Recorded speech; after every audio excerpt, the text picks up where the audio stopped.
Alrighty, everyone, welcome back to the stream. We are continuing with Remnant from the Ashes. Whew. Alright, so, we had just taken out Ixalis, the world boss for courses. Now we have a choice.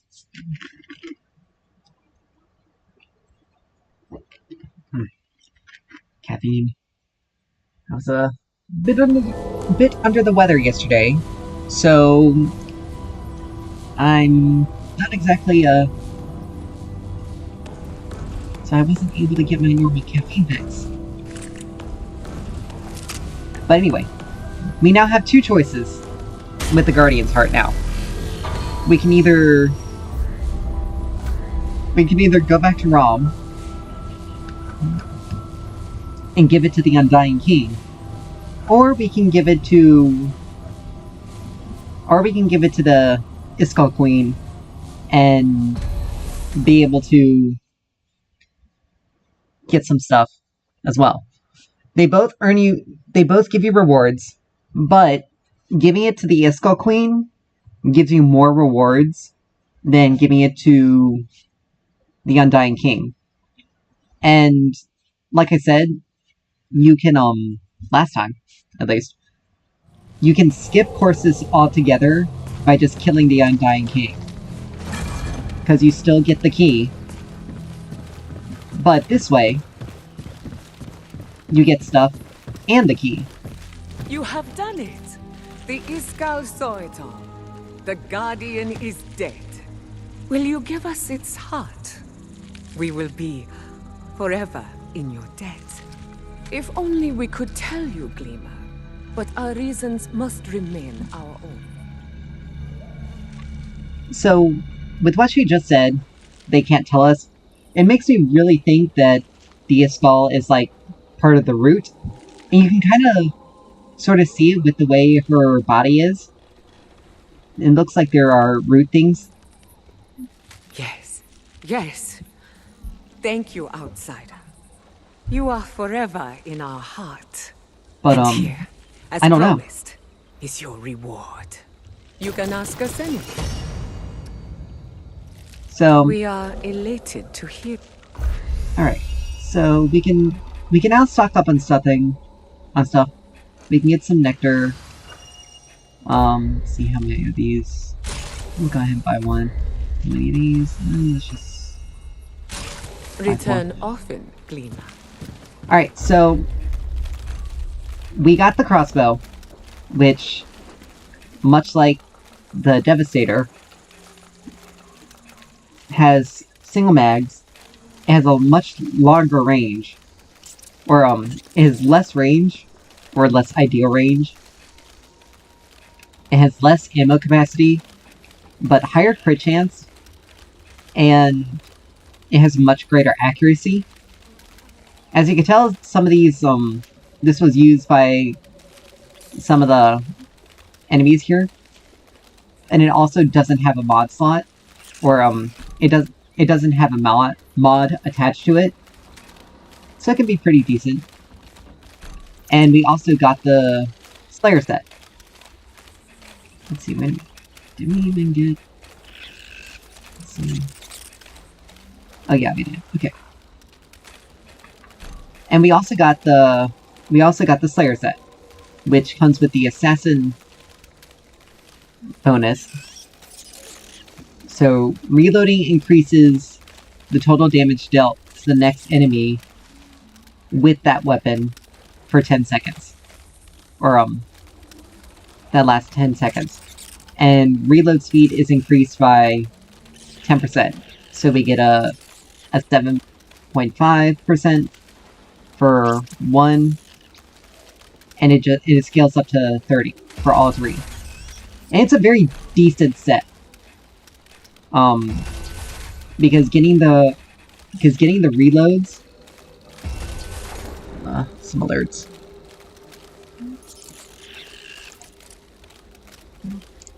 But reloading is really good because because you'll be able to deal basically 30% damage, 30% more damage to enemies when you, to the next enemy. So it's really helpful. Now we also have, let's see. So we're gonna, sorry. We're gonna keep the Galenic Charm, which just, you know, increases mod damage. Because the good boy is definitely gonna be very useful in taking out the Undying King. We don't have to worry about radiation during the fight. But we're mainly gonna be relying on the hunting rifle, because, you know, damage is a thing.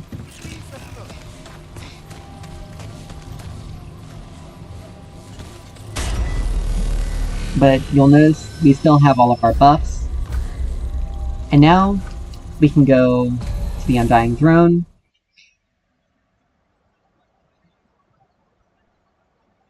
And we'll kill the king. And we'll be able to move forward. It's an annoying fight, I can tell you. But we should be... Let's see. Is there anything... Okay, no, we don't have the signal lock room. Okay. It's an annoying fight, I will tell you this. But the good boy makes it really much easier. Since you only have, basically 50 ammo for the hunting rifle, you just have to make the best out of it. Have you the heart? How terribly uninteresting. For your sake, I will assume you still intend to retrieve it. So this guy is obviously like, you know... Arrogant child. You shall see why they call me Undying. Attend to me, Vir. There is an intruder in our midst. So we did it. And we just take out the ads as necessary. Now these floating orbs...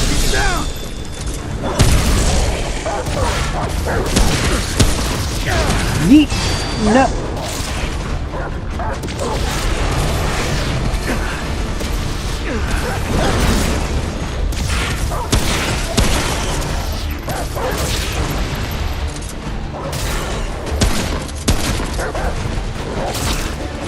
Like I said, but the good boy...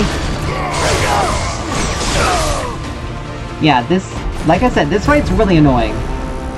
We got him down a fair amount, but, you know. So, what we're going to do... Since we have a pretty decent armor set for it, we are actually going back to Ward 13, and we're going to upgrade our armor. Because, you know, more armor, less damage. And we got a trade point while we were at it, so we can go ahead and spend that into our endurance.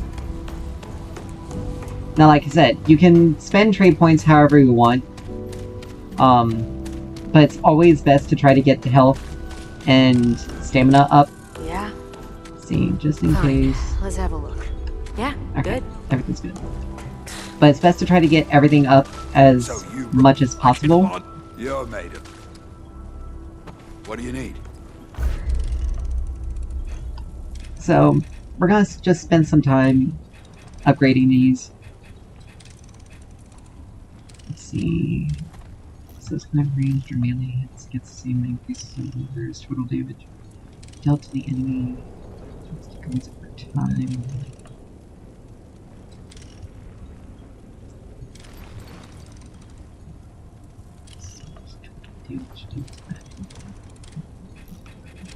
So, anyway, we wanna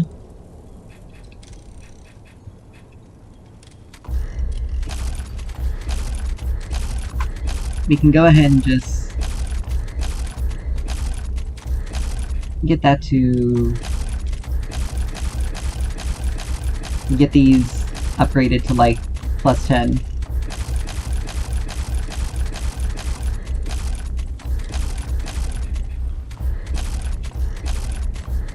And we'll just do kind of one at a time. So we no longer have, so we don't have enough to be able to remain galvanized iron to upgrade these two further, but because we need 6 to get this up to 12. So we're gonna, let's see, where's the hunting? We're going to use, well, we could only upgrade the hunting rifle by 1. So we get a little bit more damage. We could do the submachine gun, but it's not really as great. Be safe out there. Keep moving. So we now have a little bit more defenses. It's still gonna be a tough and annoying fight. We're gonna go ahead, let's see, all healing effectiveness increased by 15. We can... let's see... speed, long range, effective range, increase range to after a kill. So, we don't really have any other rings that can be really useful right now.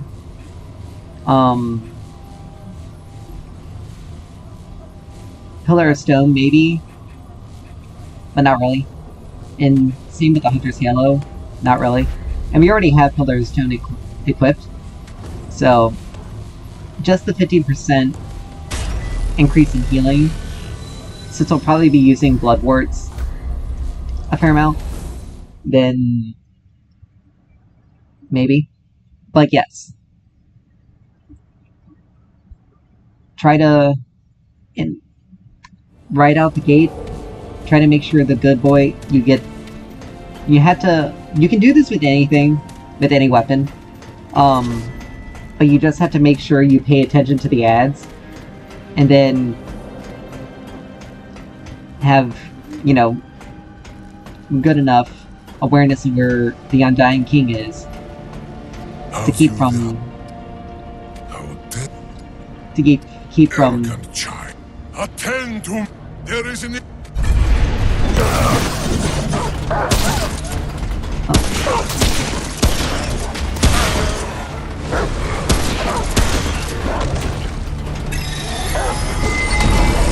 And like I said, you just hit these orbs, they die pretty quickly.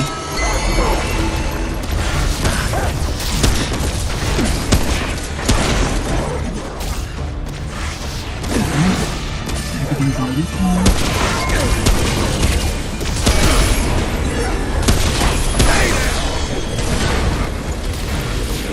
Oh, wrong button.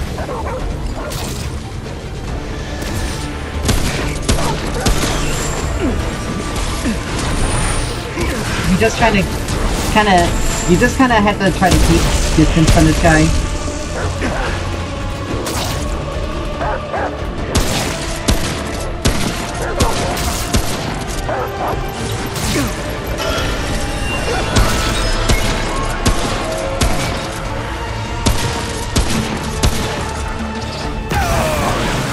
And this part, he just summons ads. And what you need to do is just damage him enough, because as his name implies, you need to damage him enough to stop his healing. And then you just kind of rinse and repeat. You basically have to kill this guy twice. Yeet.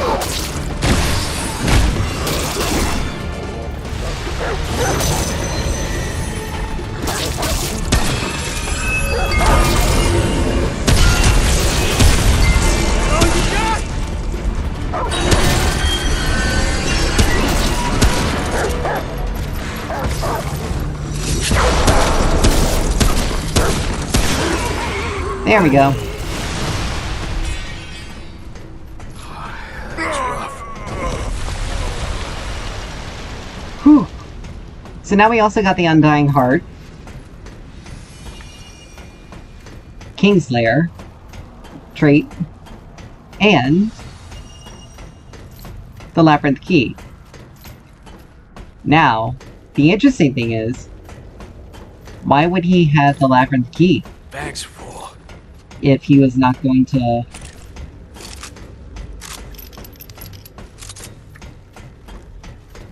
So yeah, it's just kind of that situation going on, because he obviously has this for a reason.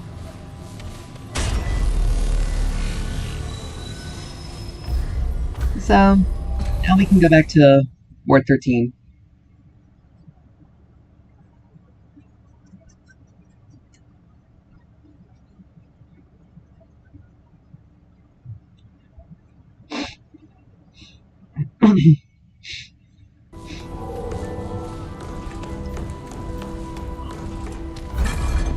And we got 1 point to spend.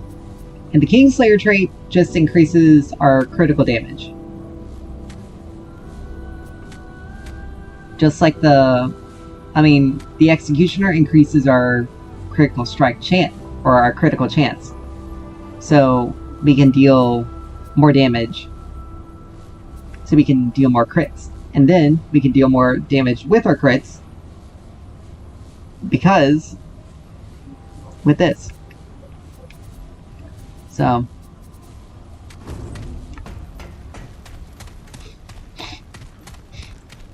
and the mod we get from the Undying King is pretty... It's pretty What? okay, I would say. Fine. Let's have a look. Oh, we get Ruin from the Undying Heart.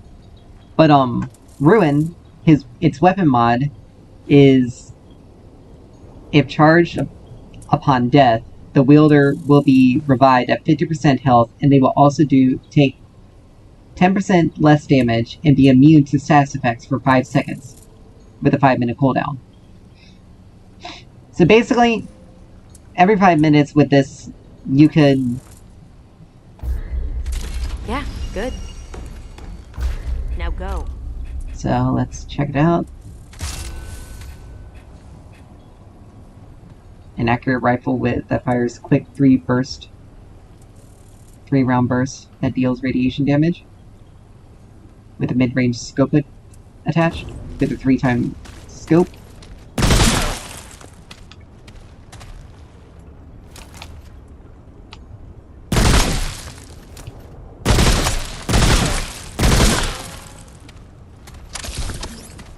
So, honestly, this could be just as good as the hunting rifle. I mean, obviously, it's weaker, but we have more ammo per mag, and it has a 150 max. And it already has 10% crit chance, versus... Well, I mean, the hunting rifle, obviously, less magazine, less rounds per second, more damage. But I think we'll feel this one out. See how it goes.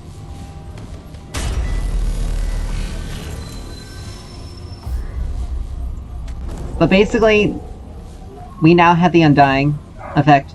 So if we die, we immediately get 50% of our HP back. It's kind of like a second life situation, but it's on a 5-minute cooldown. So now we can head back to the Labyrinth. Regardless if you get the key or not, you would have to head back to the Labyrinth. And we can now head... You can open up the Corsus Gate over this way. You just have to follow the path as it leads you up and over to this little doohickey teleporter pad.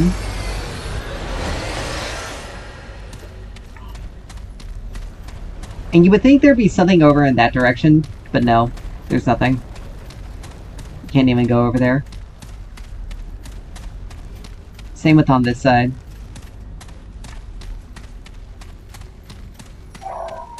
So, you insert the labyrinth key. And there we go, it just opens this thing up.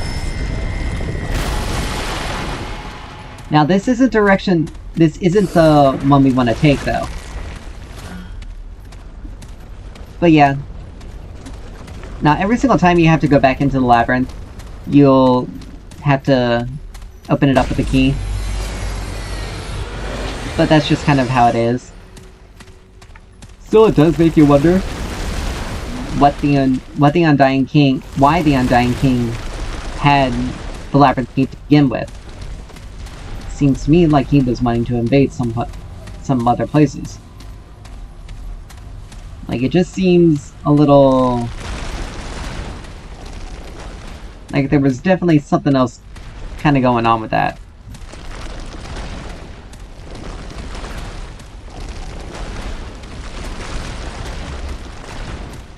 Now, for all we know, a labyrinth key appears in every single world, and it's given to the world's leader, or something along those lines.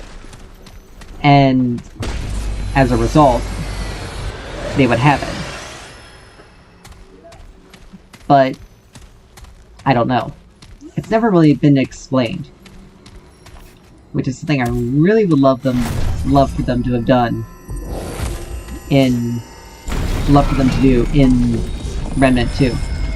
To give us more information, probably give us more on a lot of the other things that we wanna... that are often left open-ended.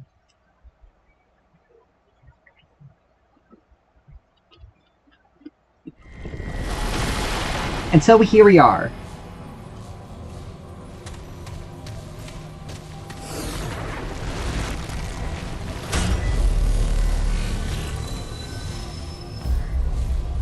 The Verdant Strand. And we are officially in Yisha. We read about this in Ford's journal earlier. And this place is very beautiful. Real pretty. Yeah, I don't trust this place. I mean, kind of an accurate assessment. Now, a lot of the enemies here will deal electric damage.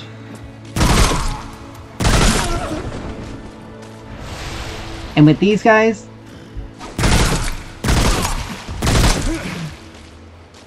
you can knock their... kind of like knock their helmets off.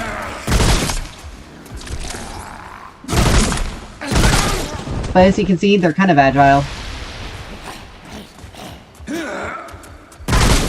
But if you're just patient,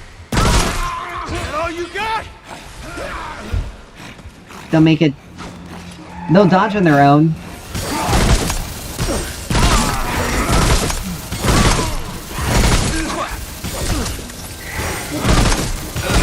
I'm probably playing a bit more recklessly than what I would normally do.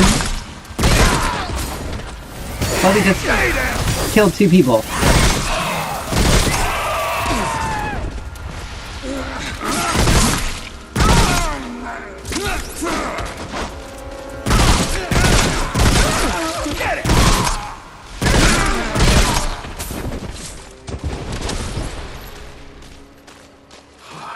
Alright, there we go.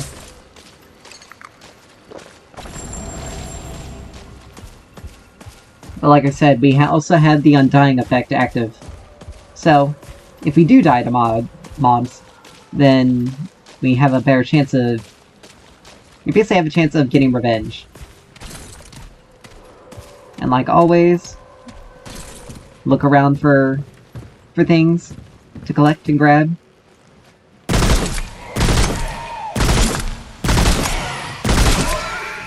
Stay down!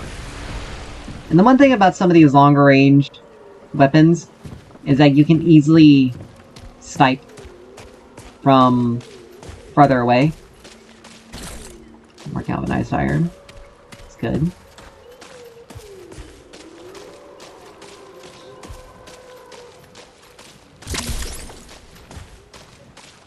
Now we're already, like, down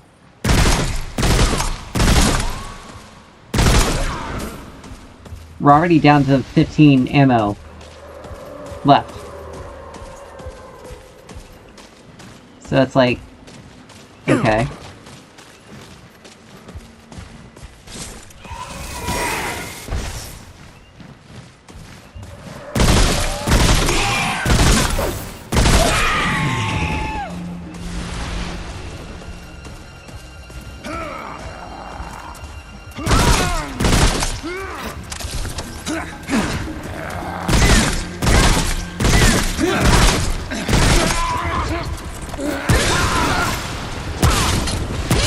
But that's why we have secondary weapons.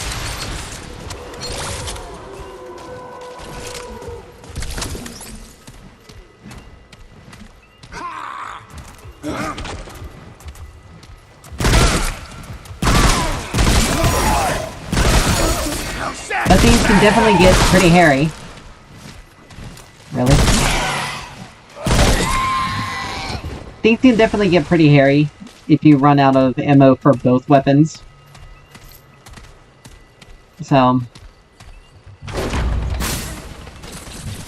But we also got an ammo box. A tome. And some more iron.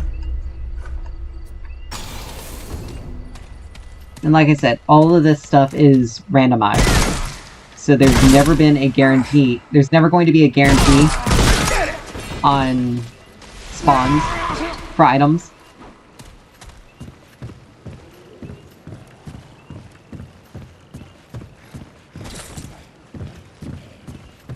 And the map is also always randomized.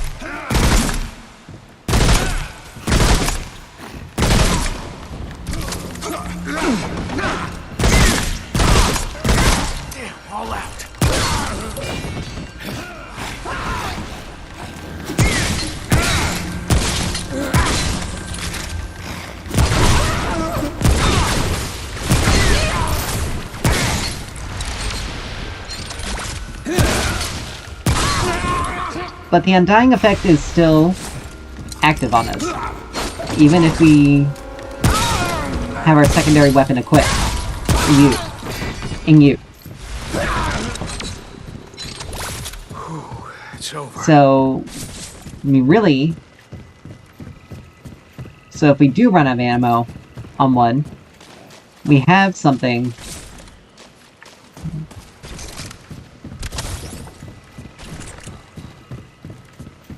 We also have... If we do run out of ammo on the rifle, then we also have our second weapon as well, and we still keep the effect, which is pretty good. And as usual, just kind of destroy things. Now, I don't remember this map configuration, so... Again, we just kind of do some exploration.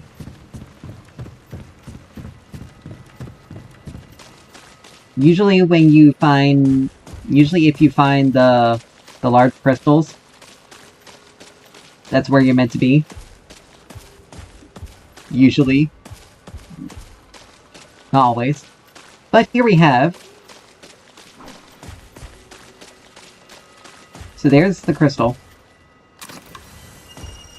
So here, with this merchant, you can get this strange curio. Now, you want to get everything you can from this merchant before you use it. Because what does it want? they disappear. Pixeltech. I did not realize. What brings it so far from home? A man? Other Pixeltech? Ugh, I cannot help it. But perhaps I can offer something else. I acquire things, Pixeltech. Basically, she's a thief. Anything it needs, no matter how rare or dangerous. Provided it does not ask the origins. Again, Also a thief. deal in information. Should that interest it more.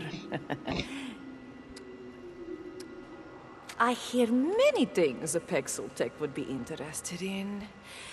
Let me share with it my world secrets. She's like the worst. For She's a like the not the worst. She's the wasteland merchant. The Empress's true name is Jinas.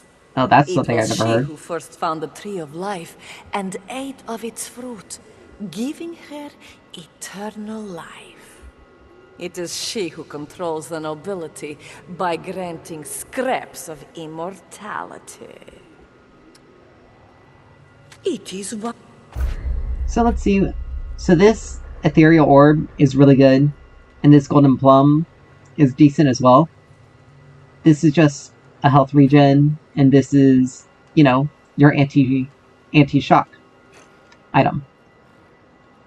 We can get a spear here. We can also get armor pieces.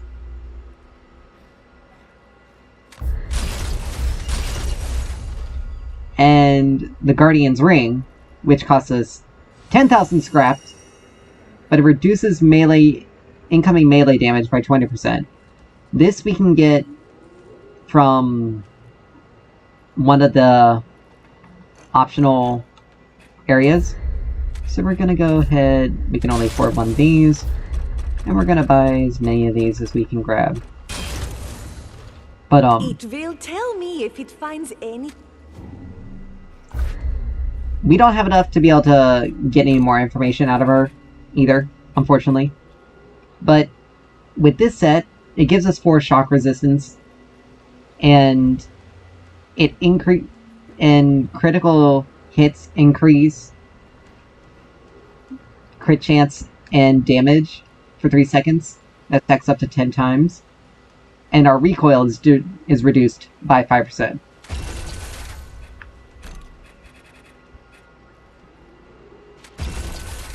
So, but it's significantly heavier. So you'll notice we roll much slower. So it's not really as great. Admittedly, it's probably the best armor against... yeah, it's the best armor against shock, which is the primary damage of everything. But in fact, I'm gonna have mine... I mean, we only have 5.5. And the only thing we really have is this against rot. But so we can keep the Slayer's Mask, or we can, because let's see if we find something that has a positive result, which is the hat. The cultist hat. We then have... no. We now have 9.5 shock resistance, but we don't really have anything useful. But as you can see, pretty big and pretty bulky.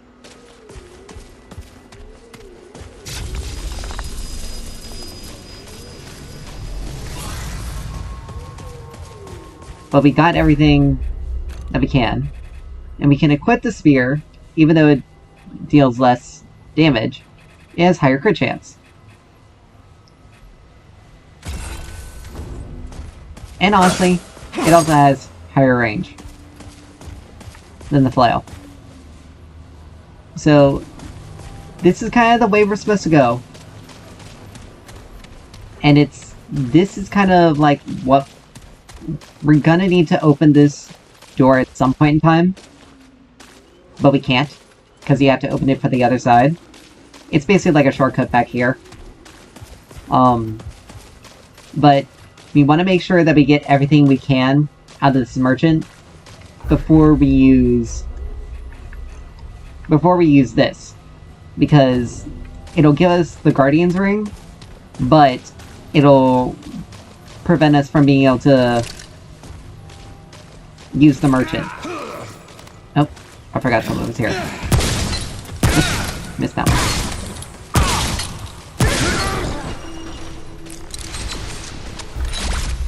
Okay, trade point. More endurance. So now we just basically continue exploring. Now the strange curio is used in a place called the Guardian Shrine. And as you can tell, it's where this world's guardian was enshrined.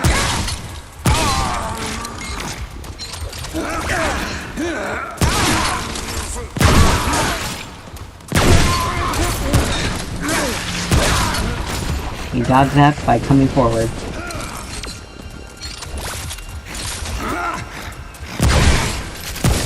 Can't dodge that.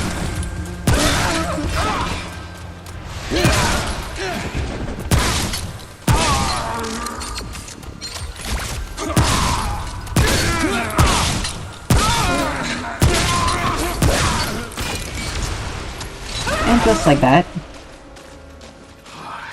In this game, you just have to remain calm. Remain calm when dealing with enemies. And you'll get through it. Easily. So, we're now just kind of looking around and exploring. Hi. That, you bastard!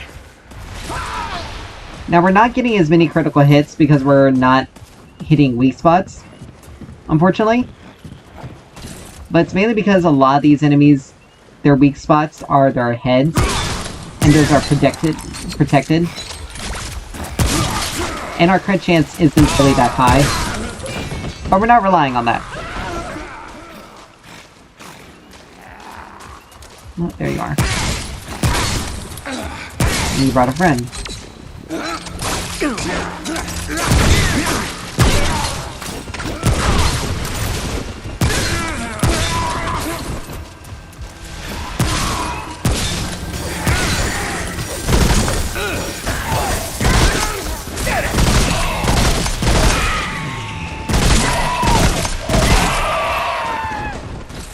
And there we go. Those flying demon things are a little bit easier to deal with. Because they give you like free easy access to their heads, which are their weak points. Now the only issue is that one of the bosses is very annoying to deal with. And in order to... You really want to make sure you have something that can attack them from a distance. So basically, like, if you want to, you really should use the good boy.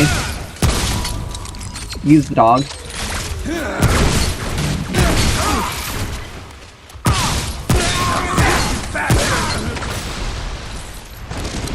Because that way you have just a little bit extra offense and defense. Because the ads are kind of annoying.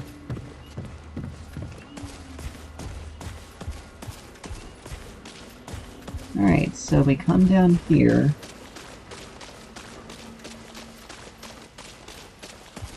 And we have a dungeon. We have a instance. Sort of like a dungeon. Now, we don't know what this one is right now. We're gonna drop by, see what it is. If it's one that I recognize, we'll go through it. Or if it's one that we can do, we'll go through it. If it's not, we're gonna go ahead and leave. Okay, so this is the Guardian Shrine. So we haven't gotten everything out of the merchant yet. Not everything that we want. We want to exhaust her dialogue and everything. So, in order to do that, we need more scrap, which we picked up. We picked up a bit, but not enough. Plus, we also want more items from her.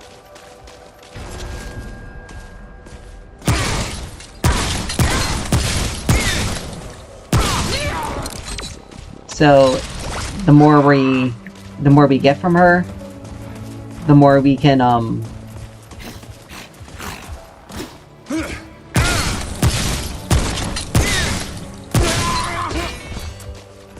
more we get from her, the less we have to worry about.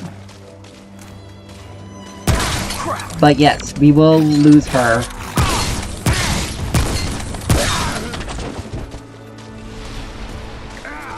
as a merchant if we go through the Guardian, if we open up the Guardian Shrine. So we want to be very careful here.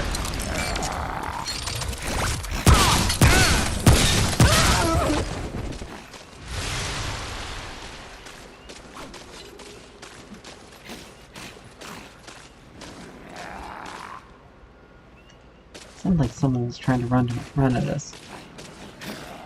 I don't think that's the case. No, because being mad and grumpy.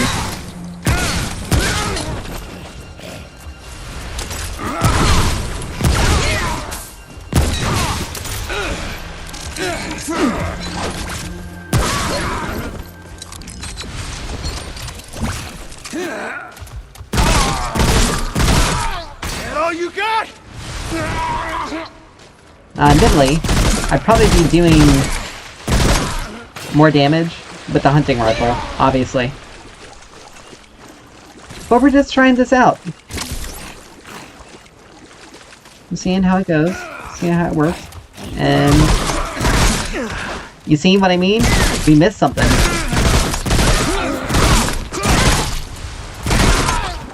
Earlier in our exploration, and now that we know we missed something, we can go back and grab it.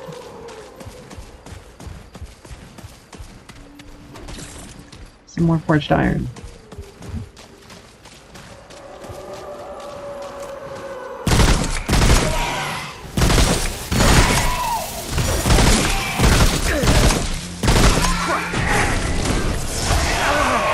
Now these things do teleport and they do kamikaze like that.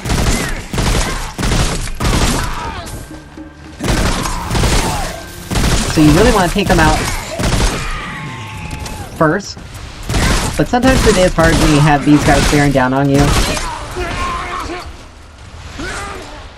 But we just deal.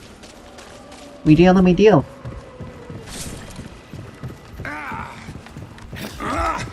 Move.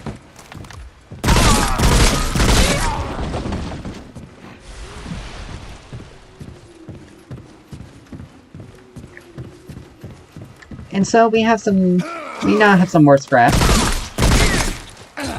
Let's see if we can exhaust our dialogue.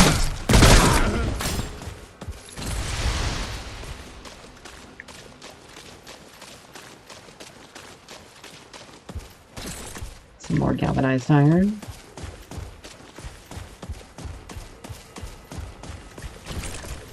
We're out of ammo for the long gun.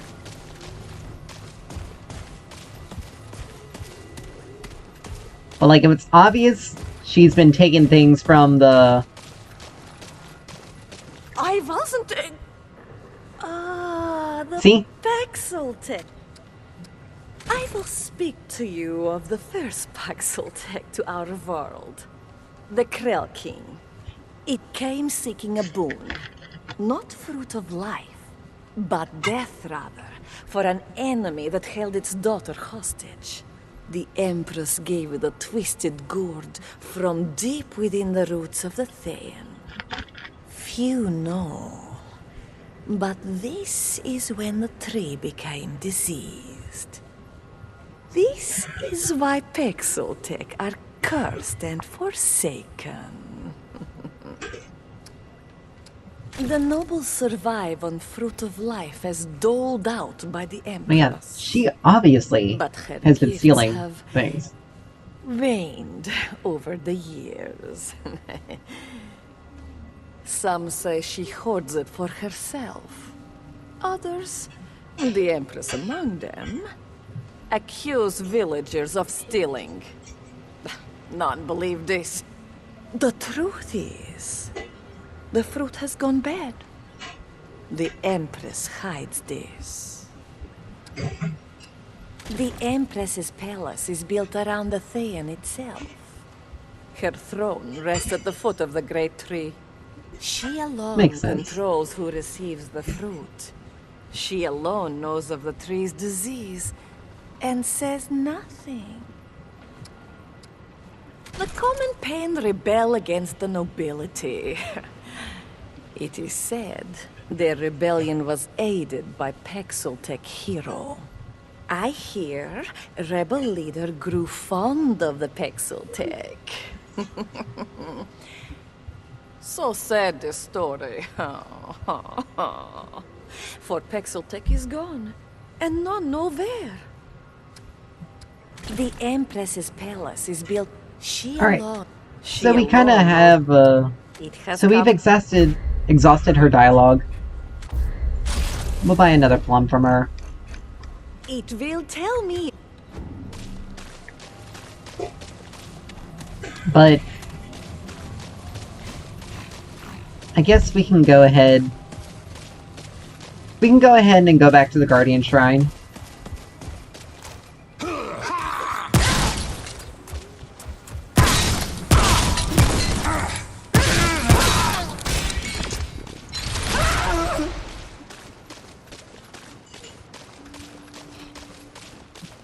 And we can go ahead and do that. Get the Guardian Ring.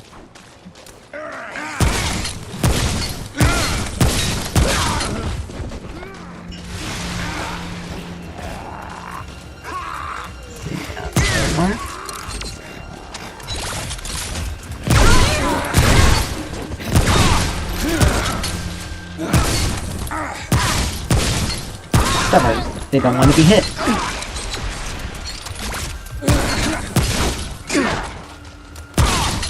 Some of that is a little weird. Okay, where'd you come from?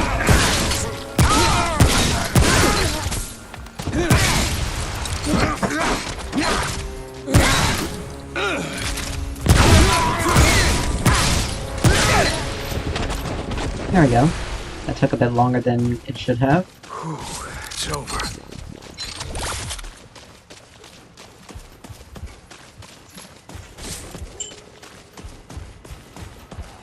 Over here is something we can grab.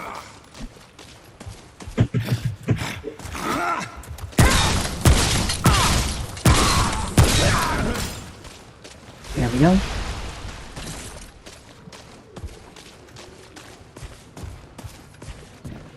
And it is a ring. Stone of Balance.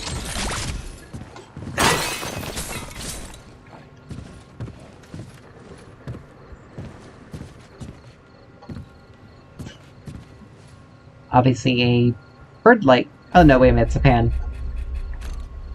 So, let's see, what is it?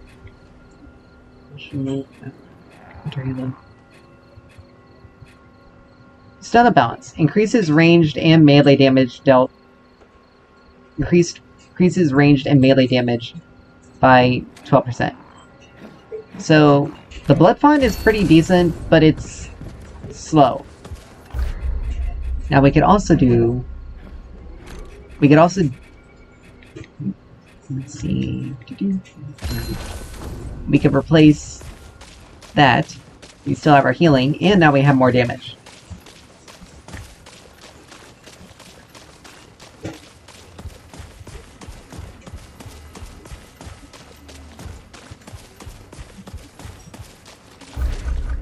Let's see, no traits available. No trait points. That's good. Ish. Alright. So we're gonna come here and do this. We'll lose the merchant, but what we get out of it is pretty decent anyway. If I remember correctly, the Guardian's Ring reduces all elemental damage coming in, so that's a big plus.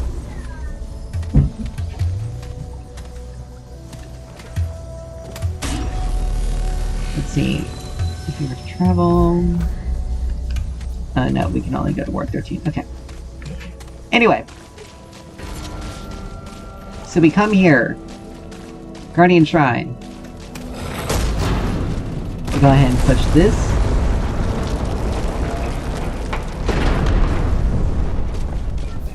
And now, we put in the Strange Curio.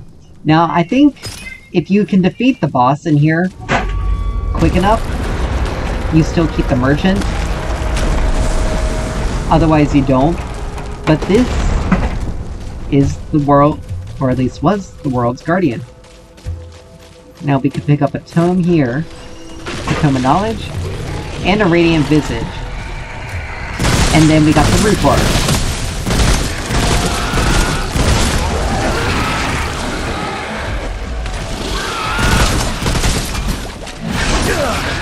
And this is where it may be a little bit more useful to have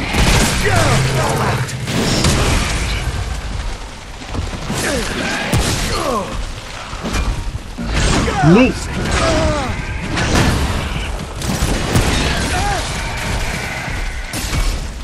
And activate the Undying. If we can get away for a second.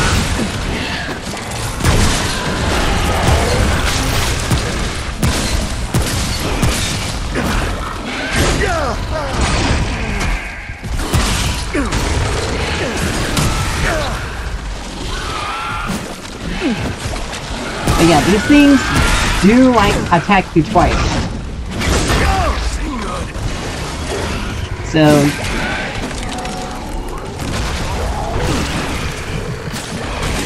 and they also are very relentless.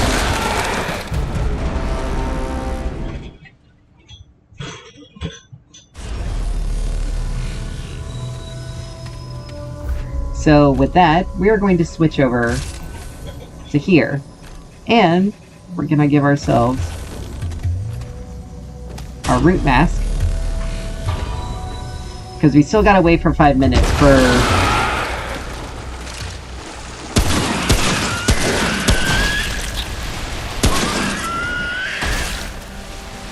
Don't know why those were even there.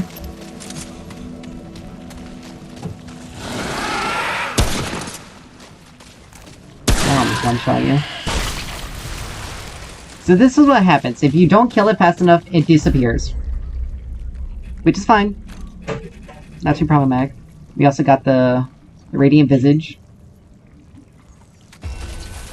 So now we have the Fool. And we are still very heavy. But it's fine. Those things were still alive. But we're just gonna keep the rifle. Because this will definitely help us in dealing with it.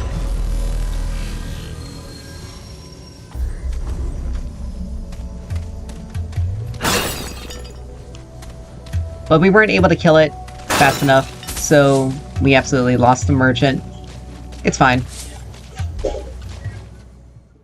We also ran out of our buffs as well, so it's not too bad.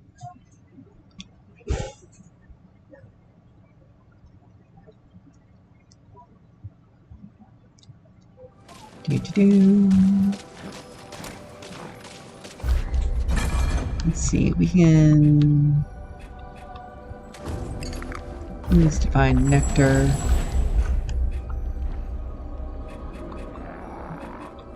And we can eat the Houndmaster's Jerky, just to give us our stuff.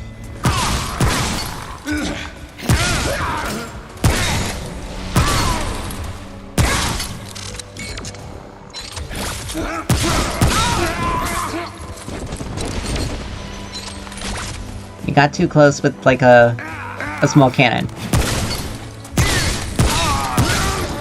that fires out multiple rounds. Like you weren't going to win that.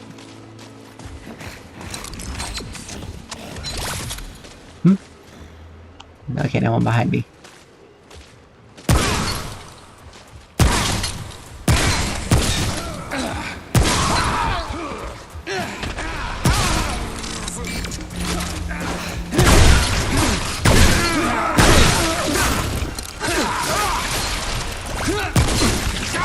Alright, now we have to dodge.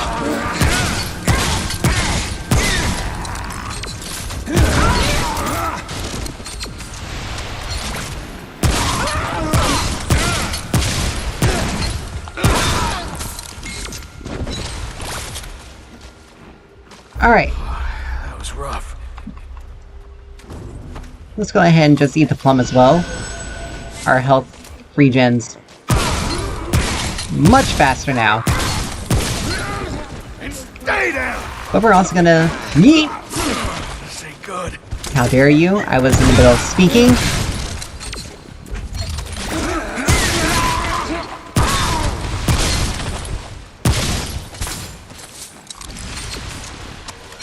And I was in the middle of doing this. So now our health is regenerating very fast.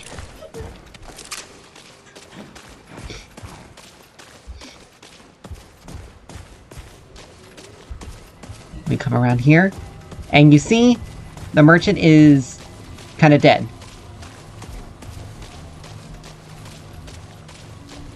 She was overtaken by the root. And as we come over here, we grab the Guardian's Ring, and now we have this guy to deal with.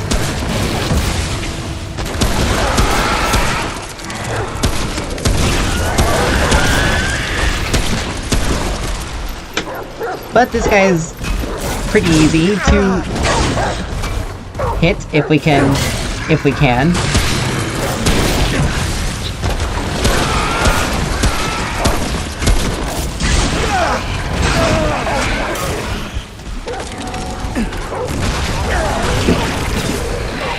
Luckily, he hit his own person. I don't think so. And no.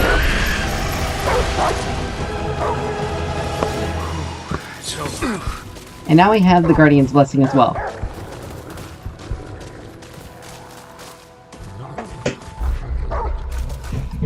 And so with that trait, we have... it reduces incoming melee damage. And now...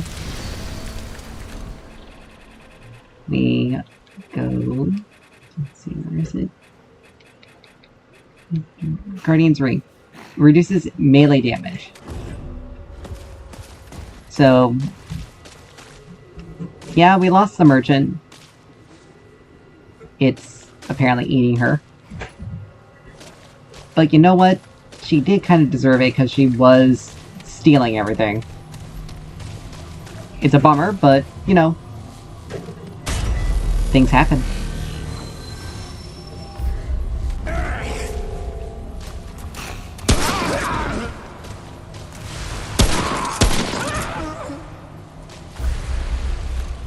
Alright, and we'll just keep the hunting rifle while we're at it. Just to make things a little bit easier with us. For us. And we use the Defiler long enough. We can switch over to the Hive Cannon.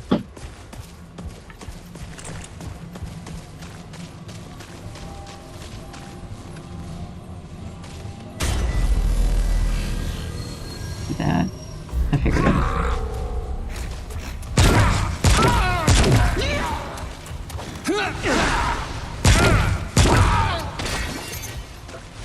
Takes less. Who else? Okay, I thought I heard someone.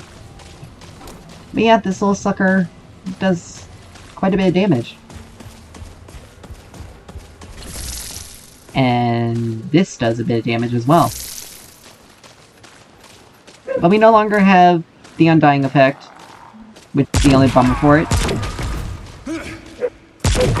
But it's okay. Sometimes damage over that level of survivability is a little bit more important. Especially if we need to just change up the mods. If we want to keep the damage, but we just change up the mods. And that's the only unfortunate thing is with the mod locked weapons, you can't change them. Otherwise, I would stick the Undying effect onto the hunting rifle. And have that. Oh. How dare you. Don't insult me by doing that. I'm just kidding. Oh wow. That passed through him twice. Okay, that one, yes, he did dodge. Let's see if we can dodge that. Right through the legs, too. You bastard!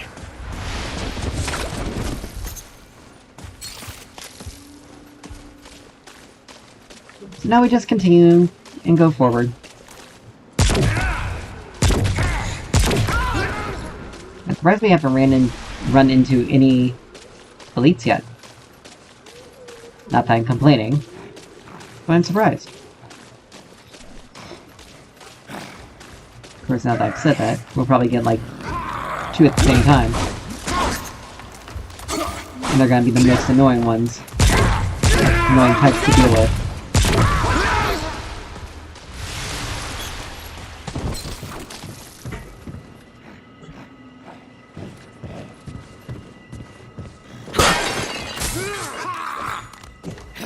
What? Where are you? Oh, there you are. I was wondering where you were.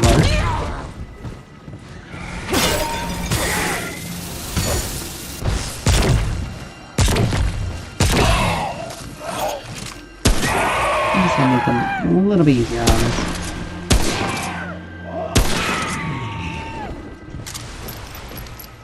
Just a little.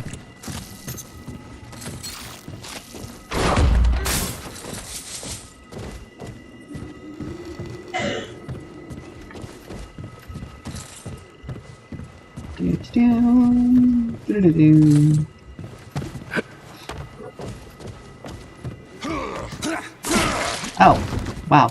Didn't even know you were there. We're quiet. Too bad that stealth didn't really do much. But anyway. So, I probably came from down here. And none of those enemies... Oh, there's someone.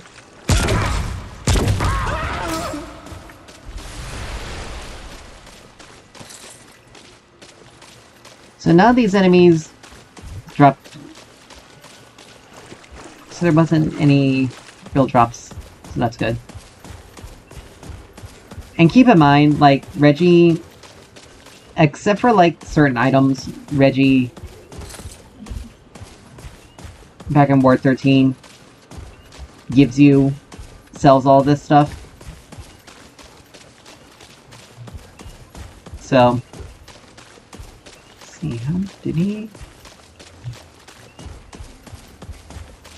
Nope, okay. I'm not doing there, I just saw this. So here we are, we have Max, all this stuff.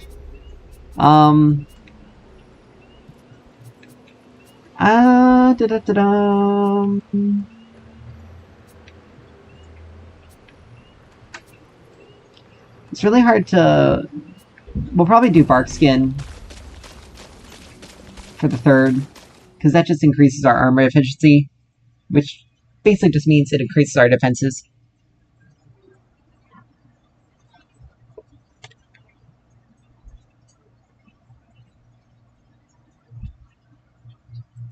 And so here's the first, like, actual dungeon.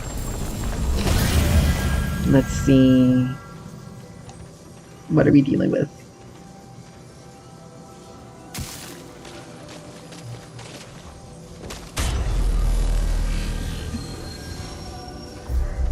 So we are dealing with the Shrine of the Immortals. I don't remember this one.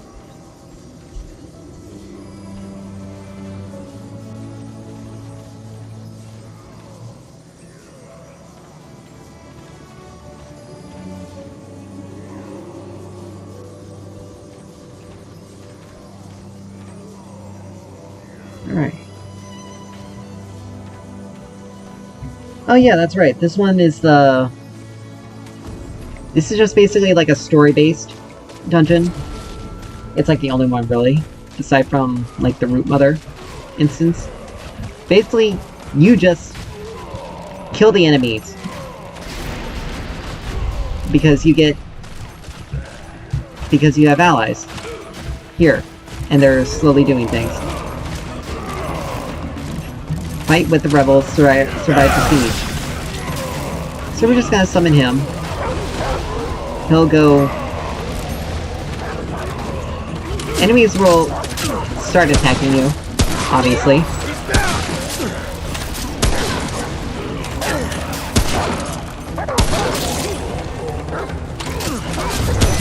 And there's one of the elites. Yeet! And we're getting hit. Wow. Yep. Okay. Fun times.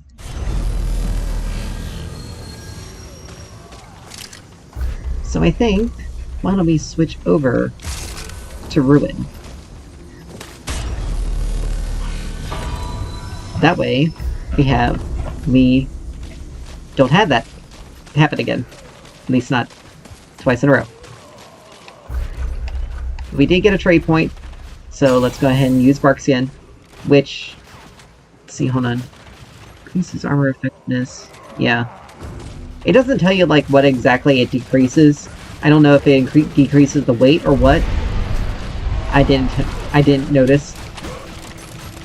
Okay, so green cursor, green cursor.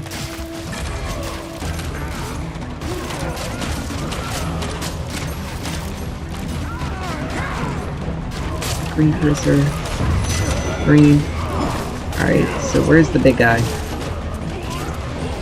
Okay, you're an ally. There you are. I think not.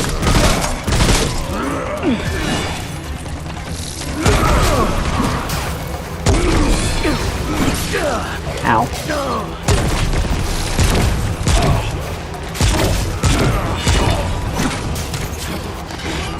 Funny how you did that, but you're just gonna die. Like that.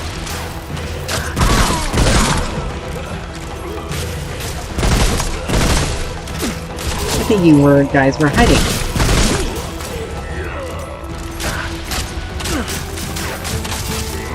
So we find some cover.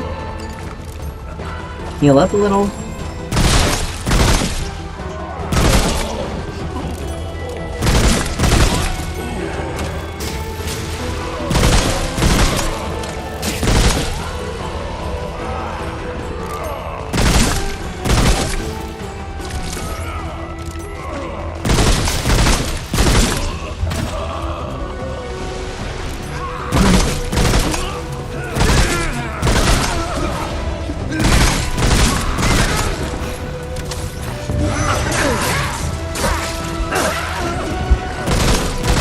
With this guy. Yeet! Ow. Meant to roll!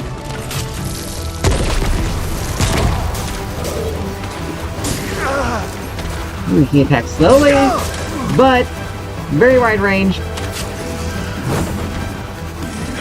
Let's try to get over, put some distance. But he doesn't like to.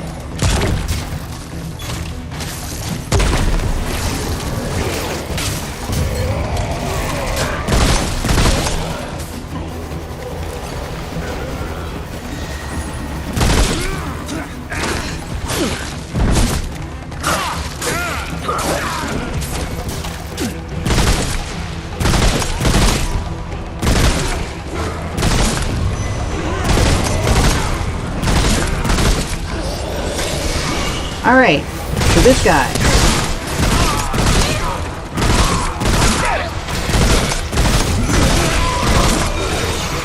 Ooh, no thank you.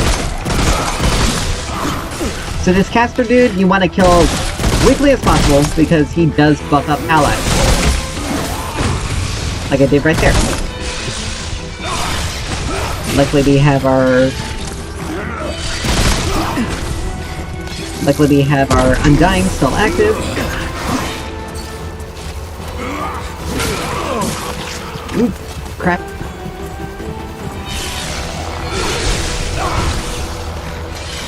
There we go. We're still alive.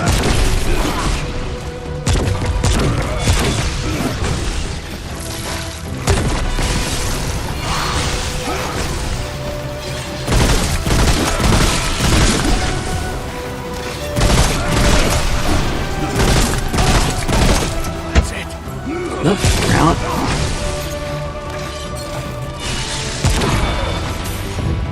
But there we go. We have achieved victory officially. I think there's some more enemies around. But we're just gonna There's definitely one more. Skulking around somewhere. There he is.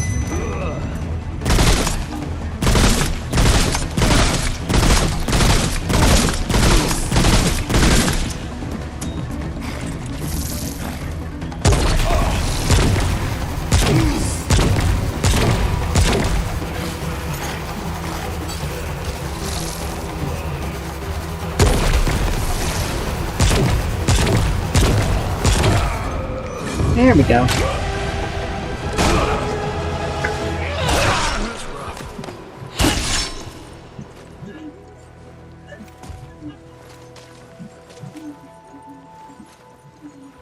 Speak, outsider.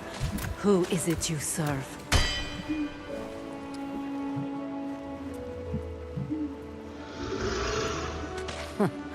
I suspect that is true. Let me treat. I know We your don't serve one. kind. You are Paxeltech. Outsider. Ah. Perhaps a friend then. The Paxeltech Ford aided our cause. It is for him I speak to you at all. But Ford is gone now.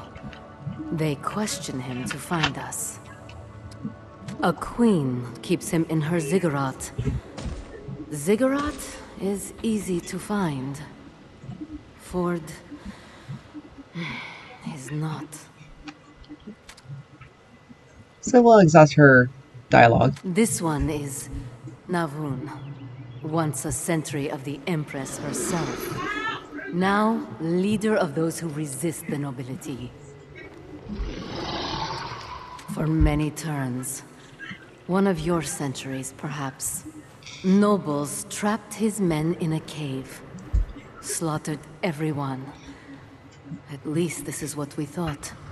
I found Ford far from the cave. Wounded. Near death. I healed him. Helped him return home. I wish I could help him now. But too much is at stake. It is me they want.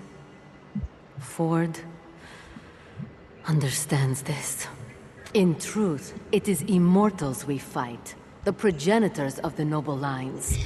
The nobles themselves are deceived. The Empress gives them long life to serve her. To serve her, the nobles oppress the Pan. These slaves, the Kolket, are the true victims.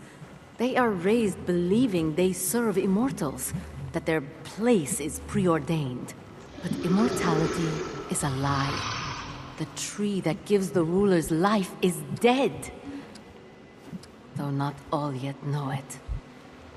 That is a long story. Do you really want to hear it? For ages upon ages, the Empress controls the nobility by controlling the Thayan, the Tree of Life. Fruit of the Thayan makes them immortal. But the tree is long dead. A secret known only to the Empress's house. The nobles suspect, but so long as they receive fruit preserved in the Empress's storehouse, they do not question. I knew this, despised this, yet I continued to serve. Immortality is a seductive master, a noble thought. Difficult when faced with reality. Supplies dwindled. Nobles grumbled, quibbling over a lie, while remote villages suffered. I saw their suffering. I did nothing. Finally, to appease the nobles, the Empress accused the village Zoka of stealing. I was among those sent to execute them. The villagers were innocent. Families. Children. I turned on my Empress that day. I fight her ever since.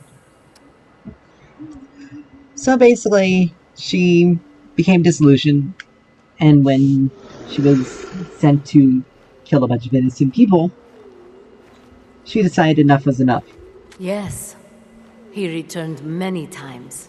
gave us aid, weapons, strategies, knowledge from his world. He said his America was familiar with rebellion. Last time he came was 20 turns ago. He said he would stay, live with us, even fight alongside us. I was glad. Very glad. But Seems like she was falling in love. nobles knew. Ambushed him. Took him. He does not return. And I'm pretty sure we've already figured this out, but time moves very differently in other worlds. I was a So- sentry of the Empress, and shared in the fruit of life. I have lived hundreds of your years. It is many turns since I ate the fruit, yet even now I age only slowly. I wish you well, Paxeltech. And now we got triage. So this increases our healing effectiveness. I like how it says trade info, but doesn't tell you. Like, it tells you how you got it, but it doesn't tell you, like,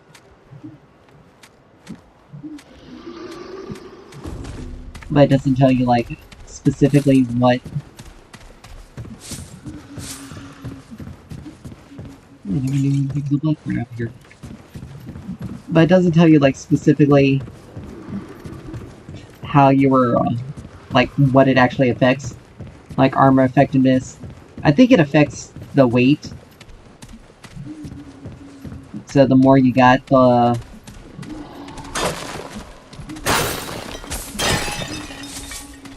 less your armor will weigh. But I can't. But the next trait point that we get will.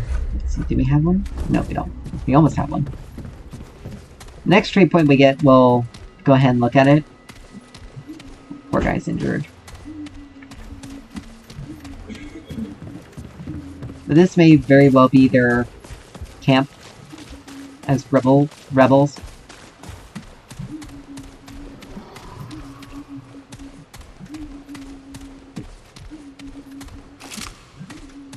So, but the thing is, next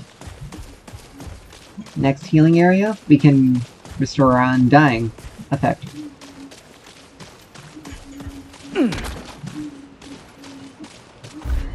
Because right now, we're at a heavy weight with our armor.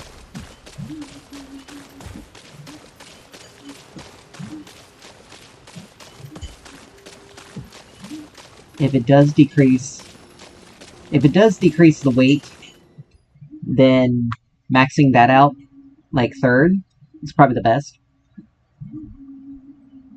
But I don't know. Because none of the armor sets ever give armor efficiency, and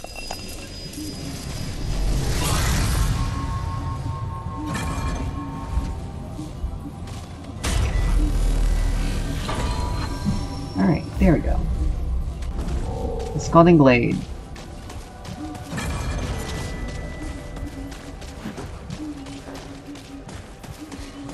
So the map in this area, I mean the maps like Yusha are pretty big, like bigger than Corsus and Rom, or at least they're not necessarily big, but they're very open-ended.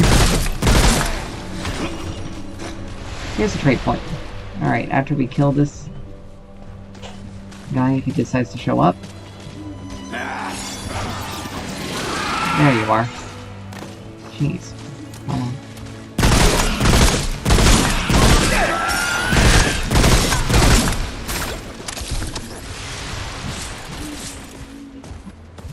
Alright.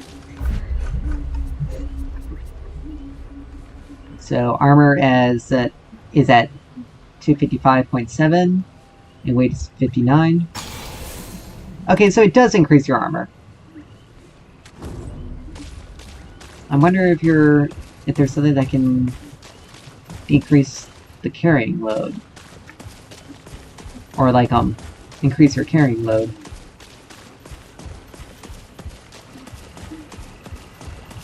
So that you can, like, I don't know, have these heavier armor sets that may have pretty decent bonuses themselves.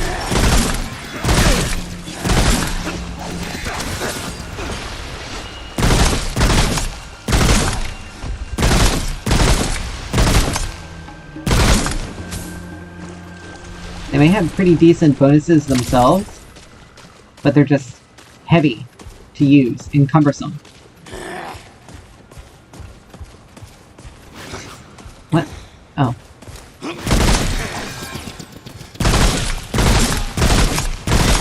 And obviously, some of these guys like to throw axes. You know, for funsies. Apparently. Alright, so that wall's not over there. Doesn't lead us anywhere. So that'll be a spot to look. Room. Scrap. But yeah, armor efficiency just increases your armor's strength. So basically, it just increases your defenses.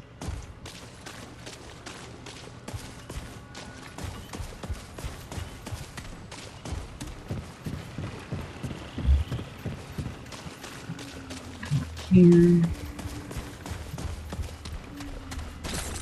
Grab this.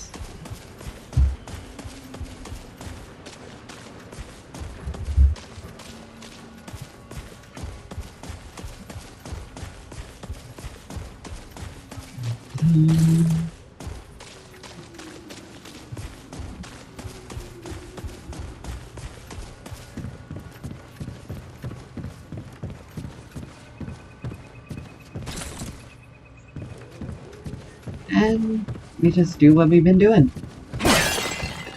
Exploring, breaking things. Just see if we can find items or other useful things. Now this is obviously a modified individual. Fun times!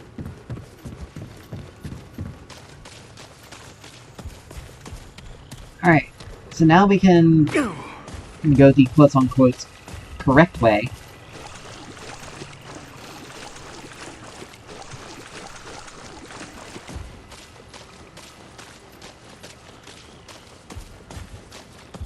We continue on.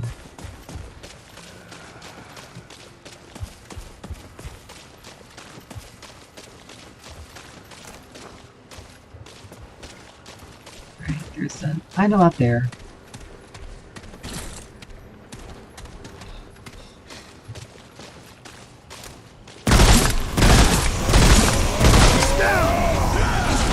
Alright, there's that elite. Two of them.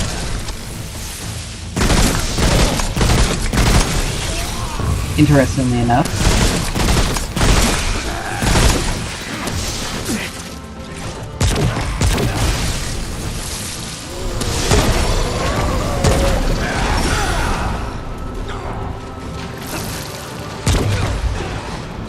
Alright. Buffed up enemies aren't really able to do anything.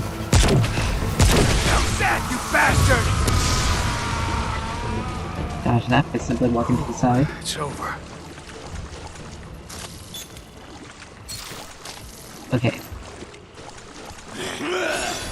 Oh, hi.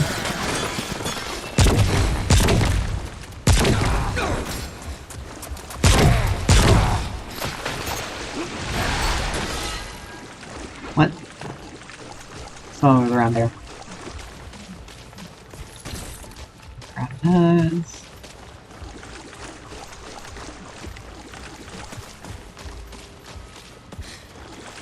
Around here.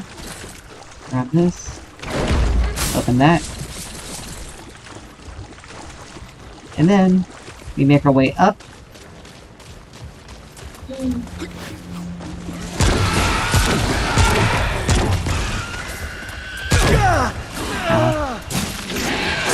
Oh, good lord. Lizard thing. How dare you?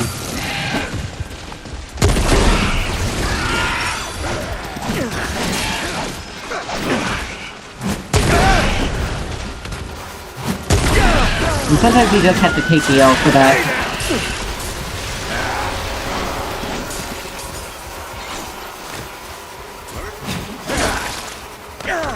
Really? How dare you?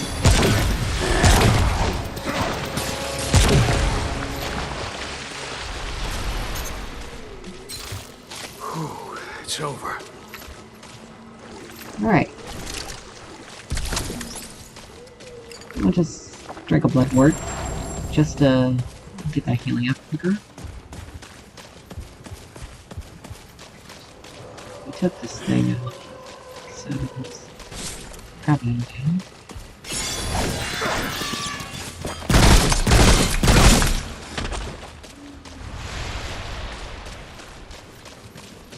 And now we come up here and look for stuff.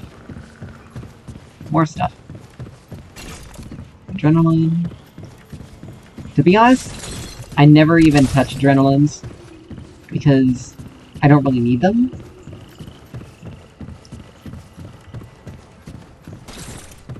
Like, I understand the idea of moving faster, but I just... They don't do anything to reduce damage. They don't give you health back. Like, they just make you move faster. Which I guess, in certain terms, can increase your DPS, but not to the degree that you may need it. But I don't know. Alright, so this is a little tricky because we'll run into a door somewhere.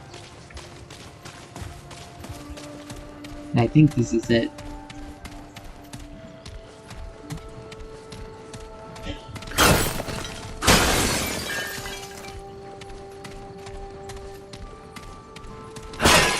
Maybe.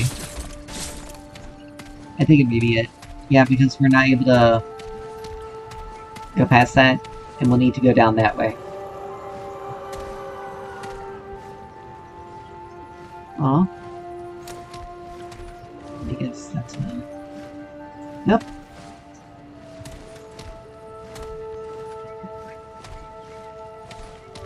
But there's a way to get to it on the other side. There we go.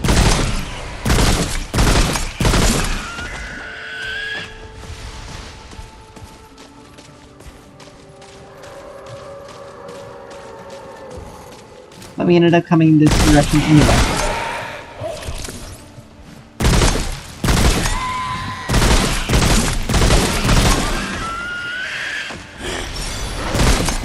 All out. And stay down.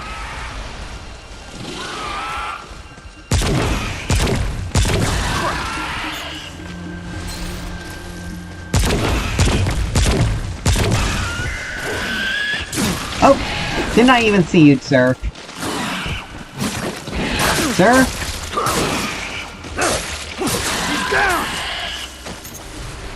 I was not interested in what you had to say earlier, and not interested now.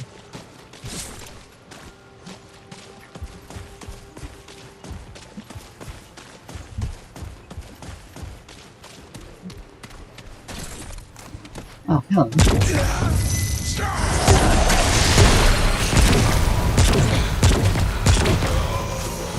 Well, that certainly didn't last long.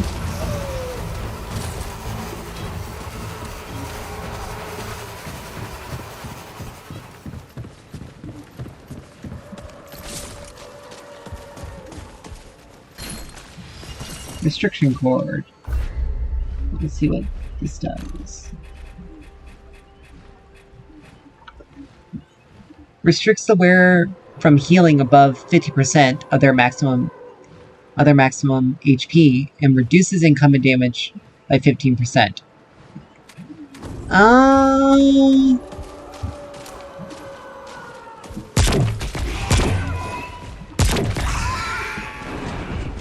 that was quick.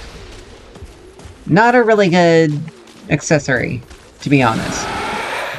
Huh? What? Where are you?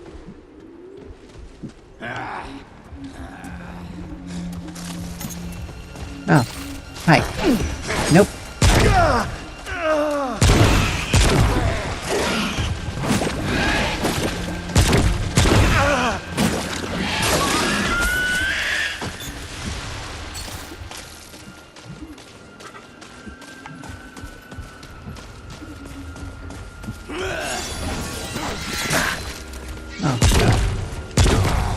And stay down! This son That of was a... rough.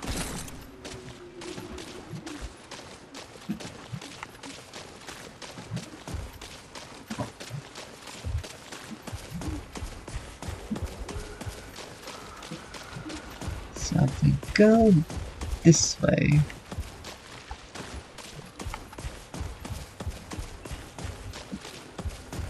So this drops down that direction. But we can get the drop on this guy.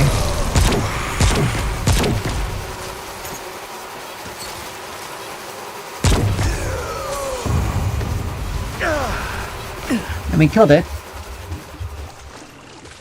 before he had a chance to do anything.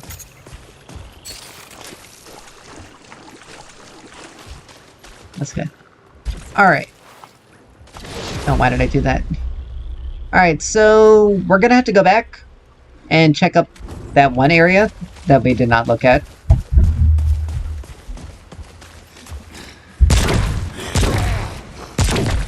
Because that direction is obviously the way forward. Oh wow, that just missed.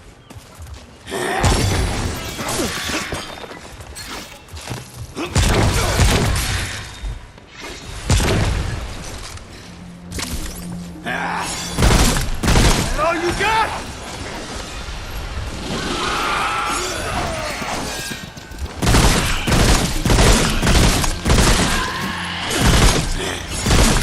That's it. Really? Who is you? How dare you? I wasn't even attacking you, and you just attacked me. Another simulacrum. So we'll get another... We'll be able to get another Dragonheart shard.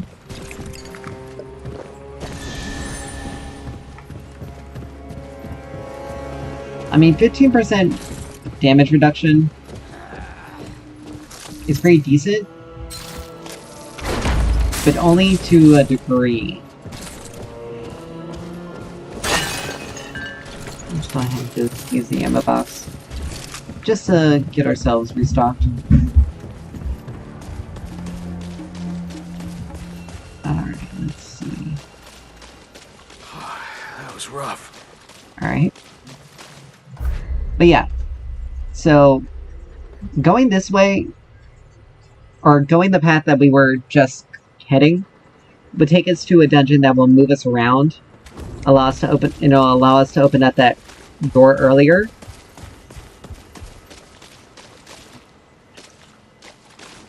Let's see, should we just... Ugh. You know what, we're just gonna go. We're just gonna go this way. Because once it opens up that door, we can just go the other way anyway. But that won't lead us... It shouldn't lead us the way forward, though. One would think. Let's see, okay, no trade points. But it's not guaranteed.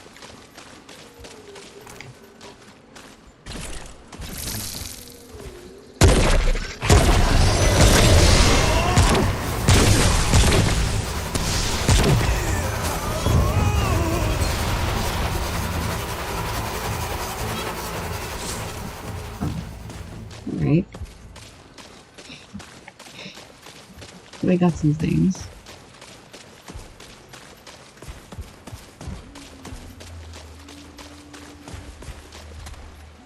This needs these down here. See if there's anything of value.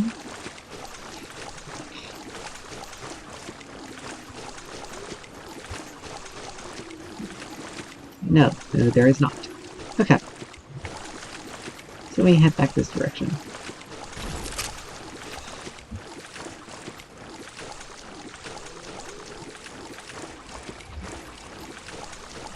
Anyway.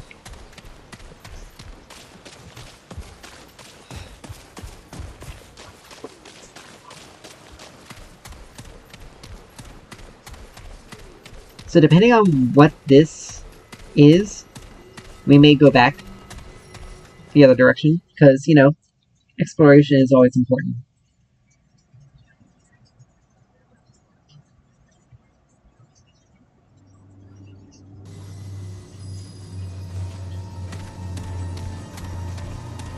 Let's see.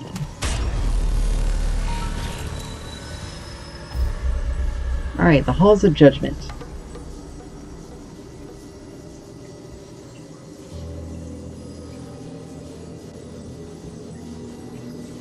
So, this should be a through dungeon.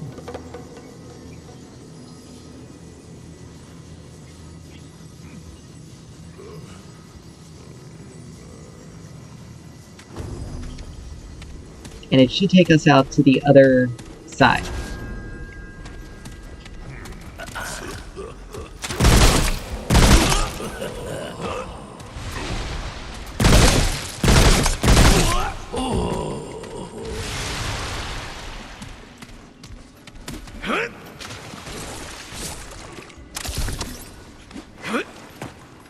Alright.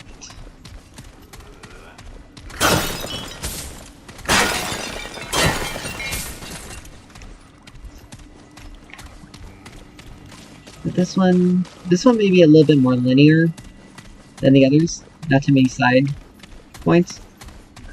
Which is good and bad. Because we'll be able to get through it pretty quickly. But there's also not a lot of place to do additional exploration and grabbing additional stuff. So, take it or leave it. With how you want to. Some of these guys literally are just ignoring me. Like, I was close enough for him to detect, even with the Shadow Walker trait.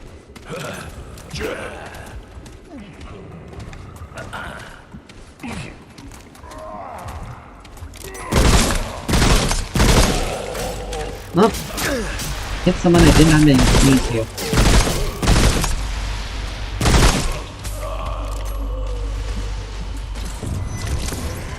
Oh, someone big is coming. Ow. He's down!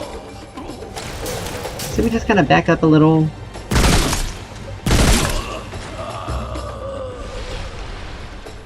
And we wait for the elite to show up. Because he did trigger. It did. Whatever it is.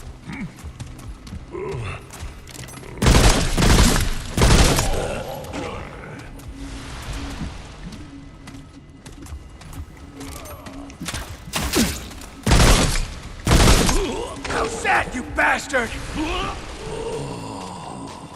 Alright.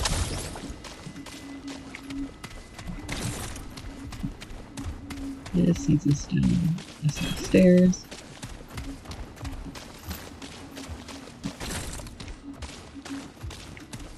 And pick up whatever is dropped.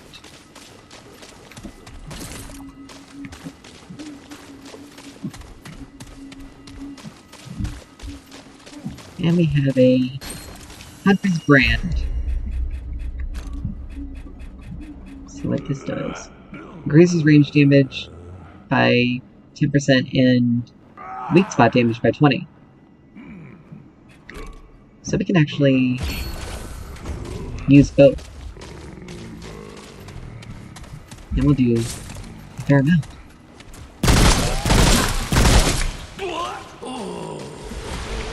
Because what hits definitely hurt her. Alright. So this little section down here Ooh.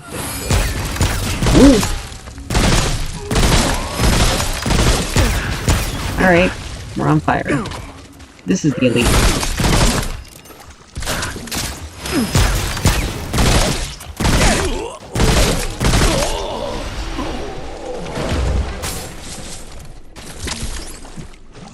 I was wondering who it was.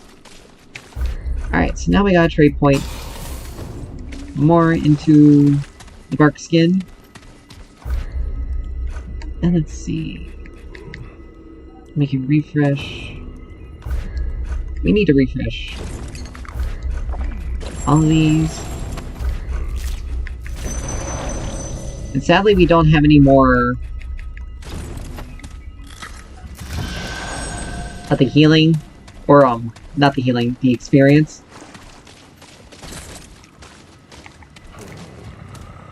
Which is unfortunate.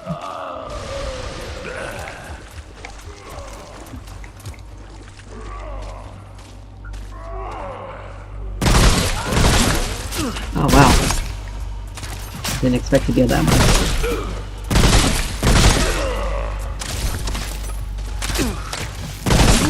How sad, you bastard!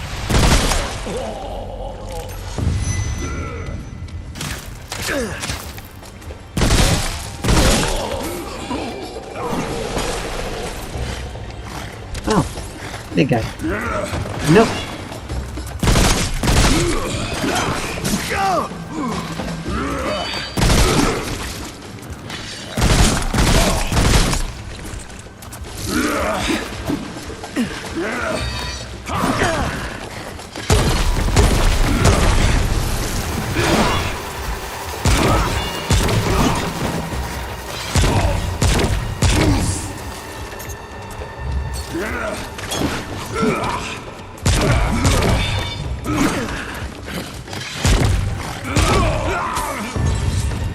Alright. You were against the wall, but we still managed to win. Alright.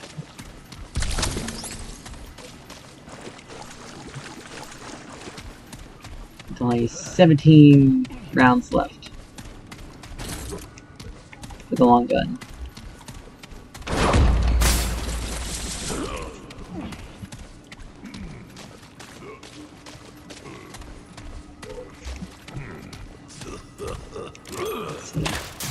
There you go.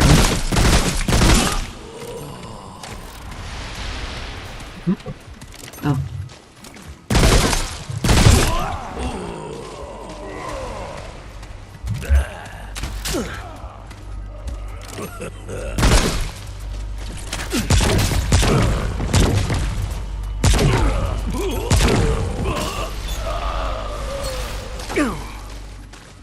There we go.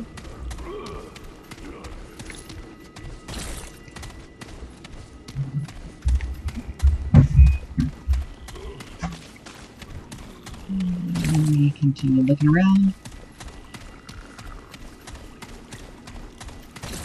So now we just have a lot more damage than we did before. Or a fair amount more.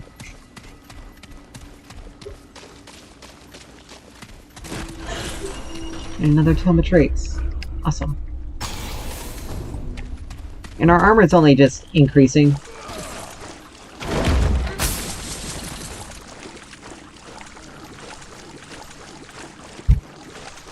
As well, so we're just getting, we're not like getting stronger, we're also getting, we're not only dealing more damage, we're getting tankier as well.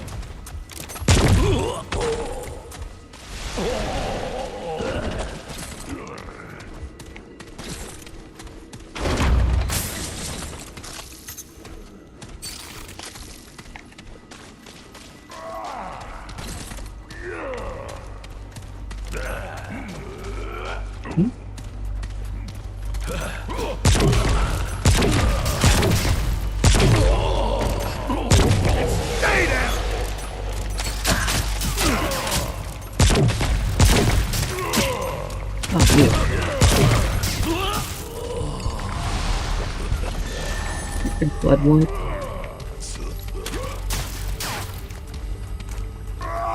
Damn it.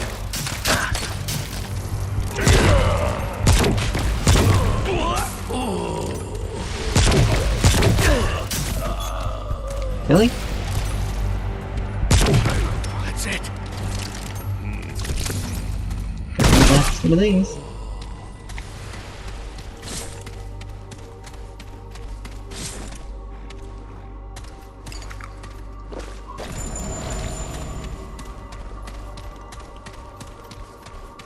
Ah.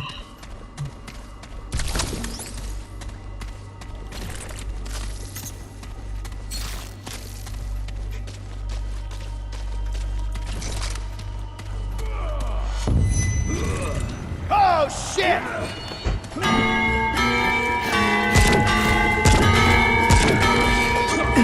Alright, I forgot about that elite. So this guy... Ow. Can summon more allies.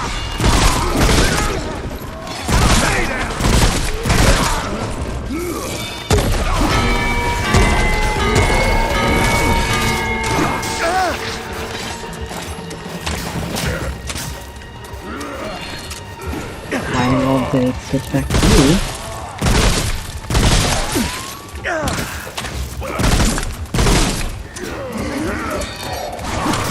Alright, so we are in a bad spot now, because now we have to...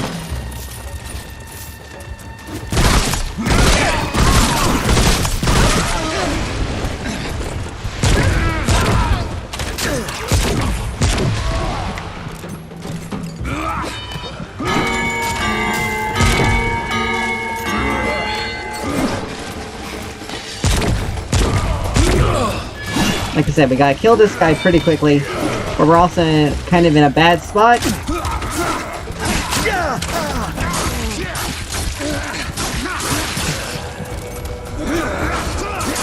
And because these guys also like to continuously attack.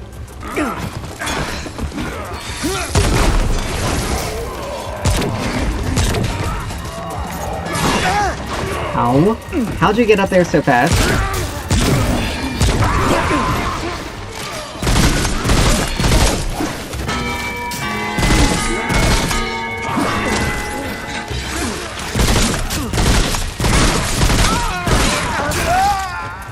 Yeah. So, the Undying's not going to be really useful as an effect. So, we're just going to go with an old standby. And just deal with it this way.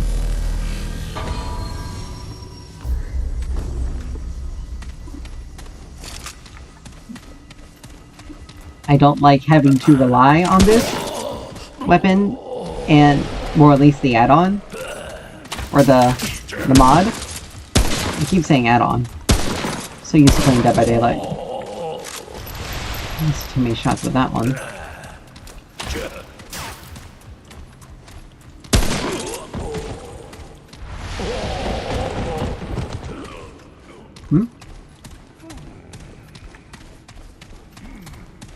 I heard someone rolling around here.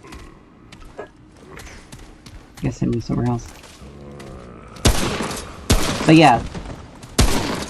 That guy...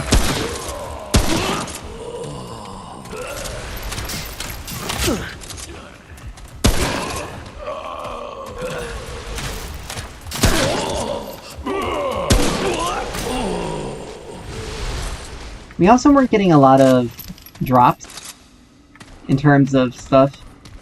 So we weren't getting like a lot of ammo or anything like that, so we had to use an ammo box. And we also had to use a lot of...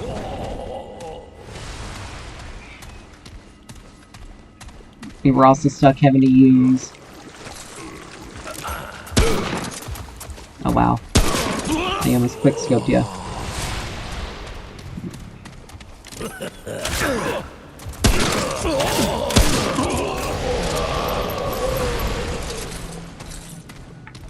But we also had to use a lot of our blood warts as well, which isn't necessarily that good either.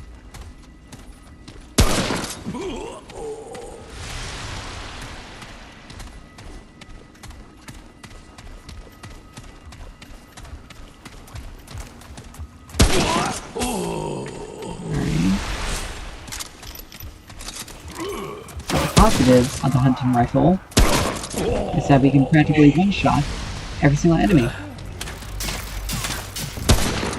Thank you for revealing yourself. Now I don't have to take as long to hunt you down.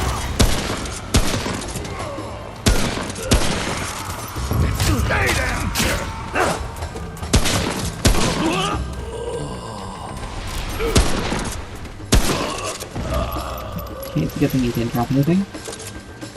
And we're gonna take a blood wart. Two in a row. I guess it's better than the bell ringer. It's over.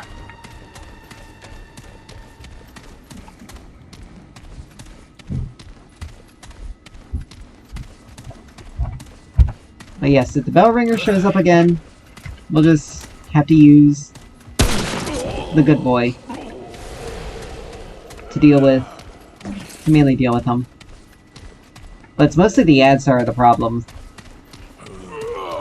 It's much more difficult to get to the actual enemy than it is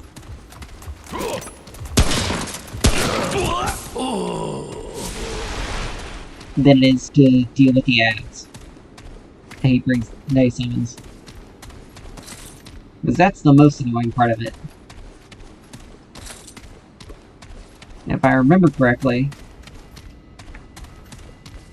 Well, not if I remember correctly, because I don't think I've ever gotten this dungeon before. Just by some of the elites, you can kind of tell what you're going to be dealing with. In terms of, like, bosses. So, like, if you have a... Too bad I wasn't able to get my revenge on that guy. Normally they remain. Like, that specific enemy doesn't despawn. Anyway. Normally, you're able to deal with them. But you just, unfortunately... Normally you can tell what kind of enemies you're gonna be dealing with. Or at least what kind of boss you're gonna buy. I swear, English is hard today. But you can normally tell what kind of boss you're gonna be facing. Typically based on the type of enemies you deal with. So this guy may have a similar mechanic. And if he does, we at least have something that can help me deal with him.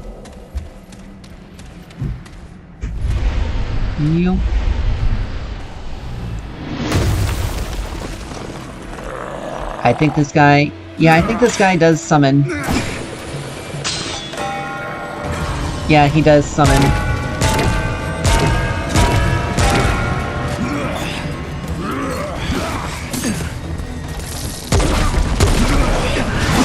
I wonder why he came exact to you. Nope.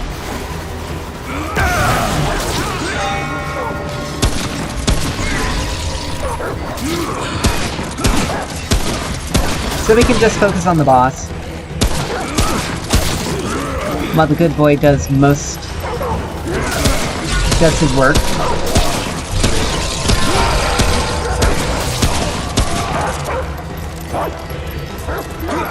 Yeet! Nope. Nope.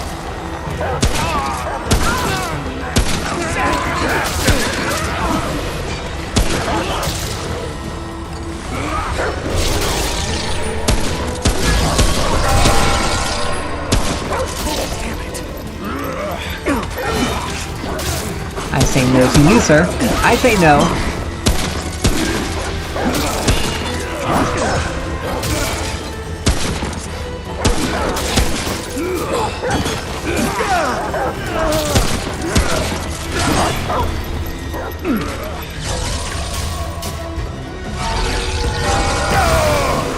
Do this. Ow. Quick scope that one.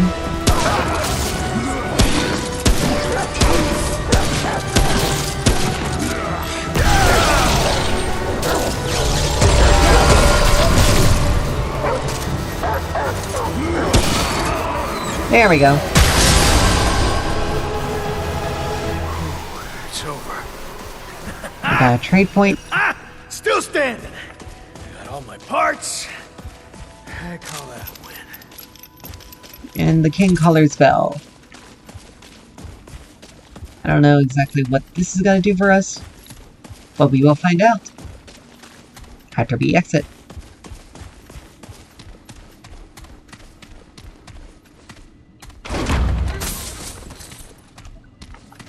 Alright.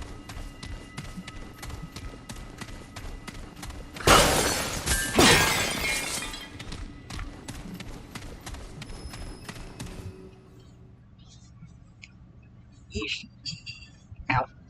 Oof.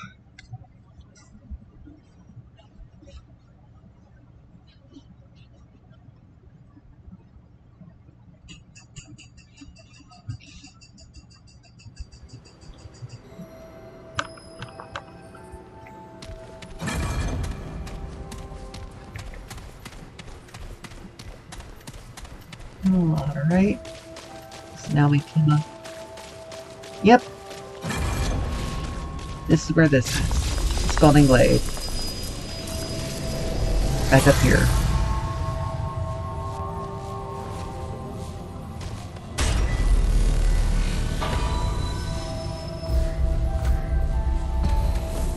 Go back to Ward 13.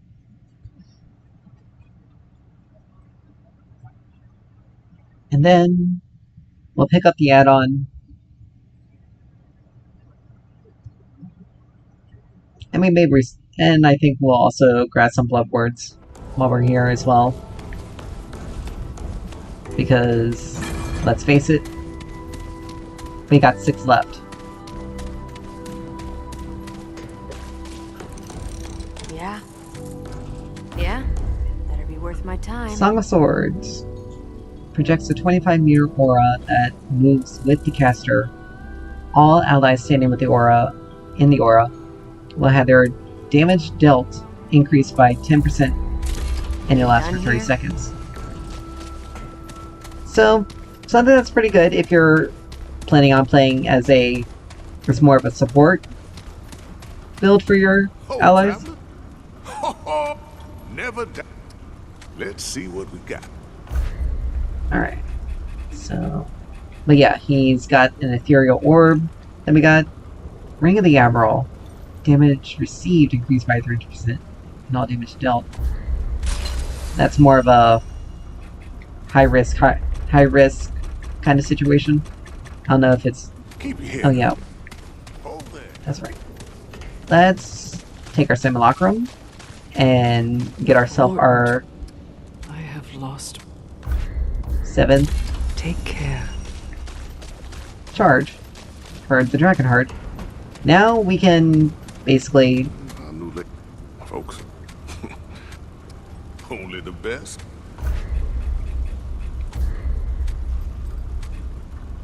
See, 1.758 health per second. So we can get 45 of these. I'm not planning on really upgrading any armor or anything like that, so that's good.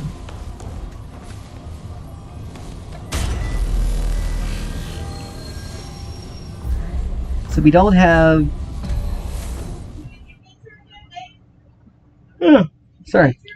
So we don't have the,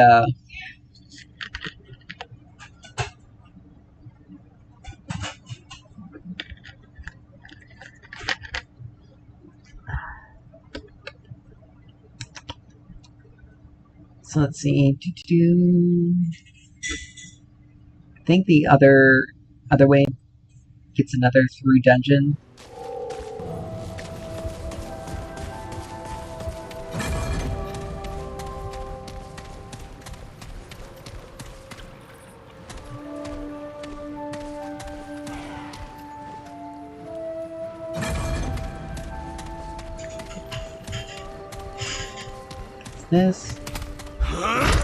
This opens this way up.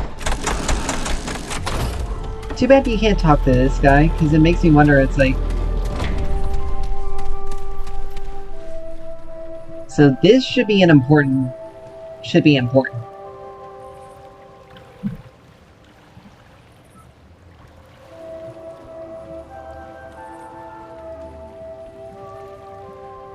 this is something I think is important because it may help us with some sort of puzzle later on.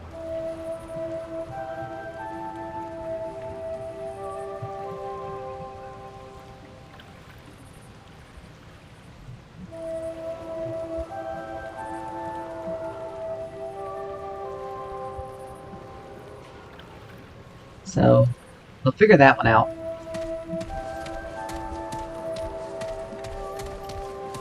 Oh, you can't talk to him. Haxultek. Truly, I am blessed among the band. I do not play music. I sow it so that it might bloom where needed.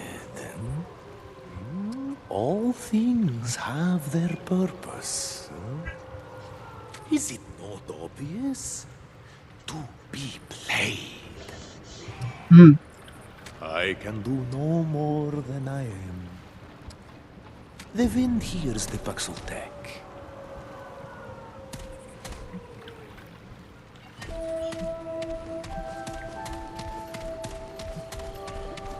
Alright, so now that we opened this up, let's head back in this direction. Nope. Forgot about these guys. But we kill them quickly. What? Oh.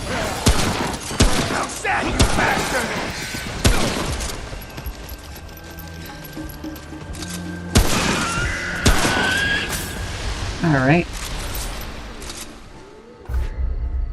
Yep, this will set us in this direction.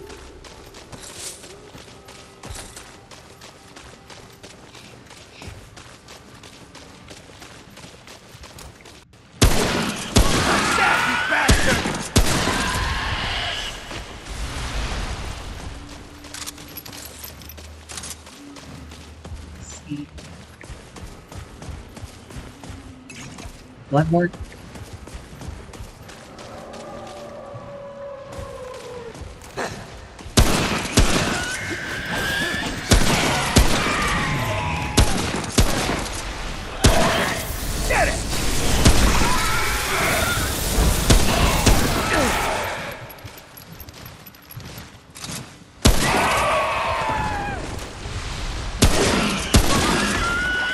I don't think so. Alright. More stuff. Not a lot, though.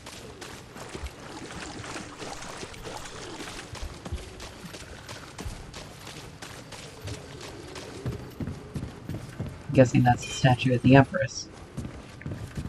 I forgot to put on the Ethereum more, honestly.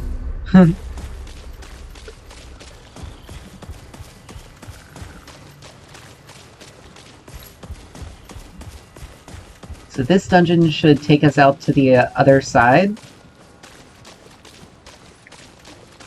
where we began in the glade, or the verdant path, whatever it was.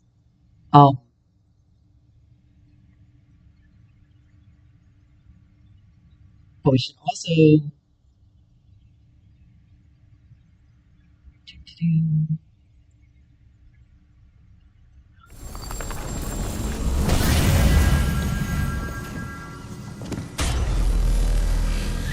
so let's see. What is this? Heretic's Nest. Right.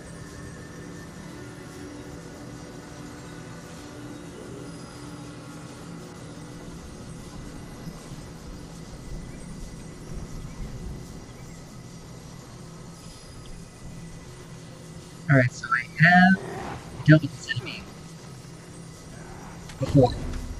It gives us the Stormcaller weapon mod, which is pretty good. Alright, let's see. Wait a minute. I'm trying to remember these. I think most of these enemies are weak to rot. Alright. Corrosion, radiation, burning. So do I have any... Sunshine. So corroded. No.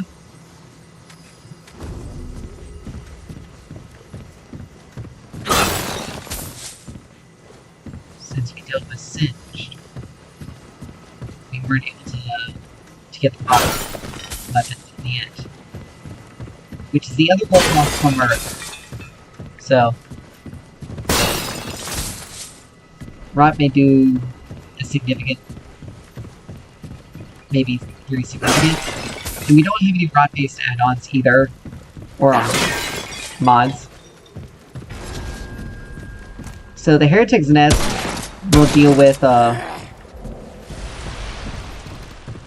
I've done this dungeon before, and we'll deal with the Stormcaller,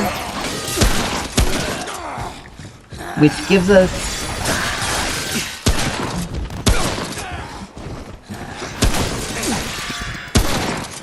how dare you, sir? I'm in the middle of speaking.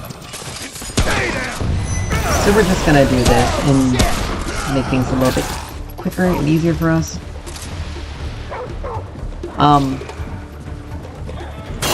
The weapon mod basically allows us to create a sort of a lightning storm around us.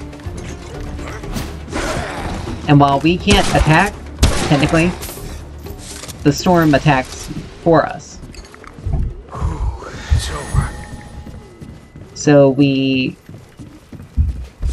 basically can hit enemies that are near us if they try to come close to us. Which is pretty good. Alright, and there we have the Keeper's Ring. This one is a pretty, let's see, increases range melee damage by 12.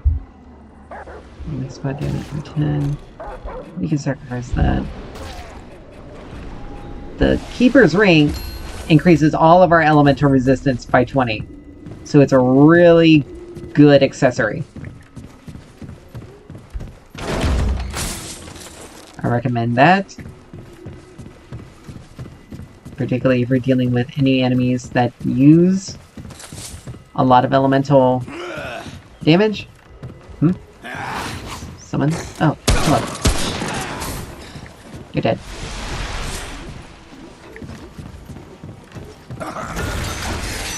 Huh? What? Oh. You.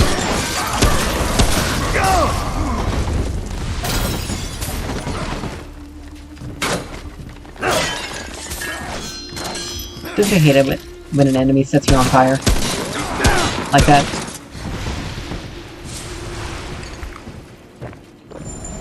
Alright.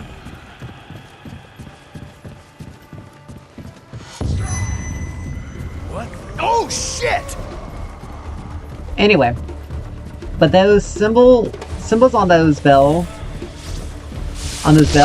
Oh, wow, that was actually really seeking. Go ahead and do this.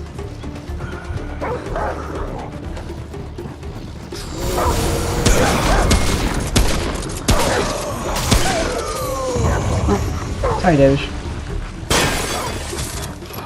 That was rough. Anyway, those bells will most likely have given us a clue to probably the fight.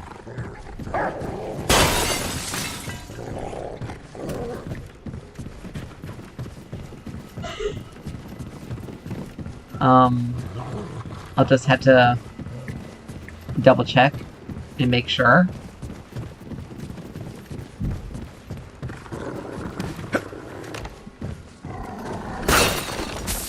Because there's also a little dungeon that has a bell puzzle as well. So it may be the solution to that one.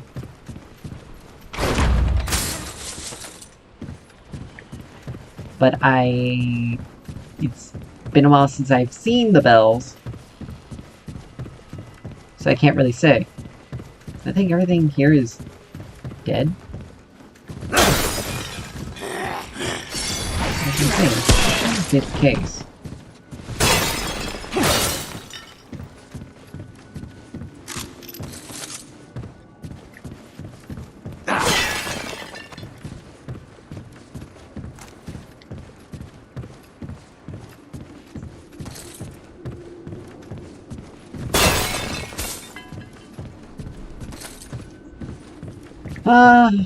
But all we just do right now is, again, still continue to explore.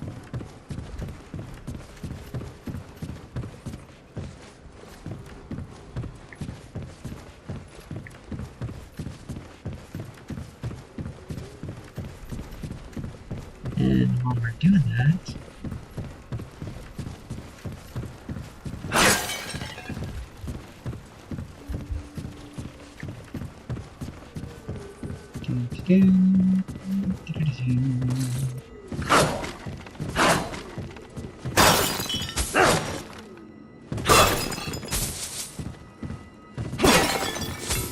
Anyway...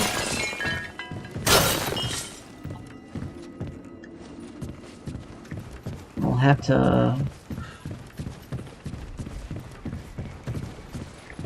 Because I don't ever... Like, I remember seeing the NPC, but I don't ever remember speaking to him.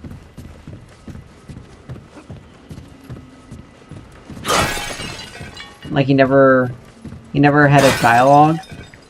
Or at least, either that or I actually never had seen him.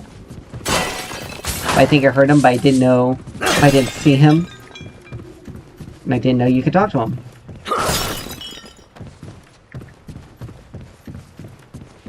Alright. So, let's come in here. And pick up the knowledge. Another trait point. And we got 2 to spend. Increasing our defenses. I think we'll go triage after this. Depending.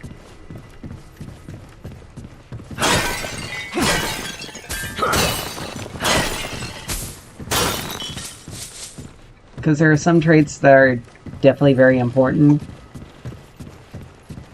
And increasing your healing.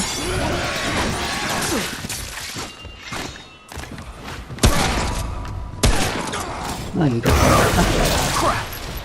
huh?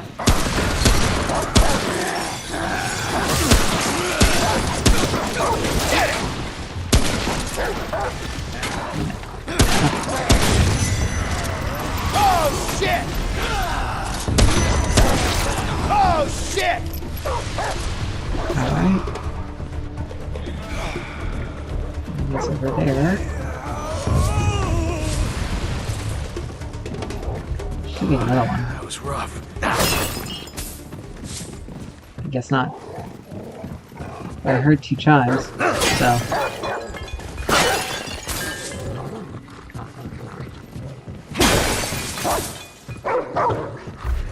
Alright, let's go ahead and do that.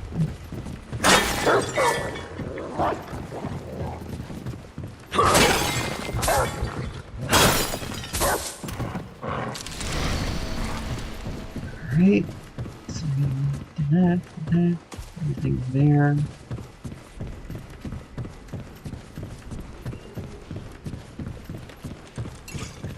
Blood wart there.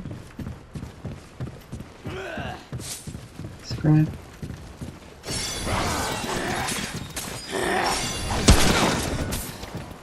Alright, so someone's around here. Oh.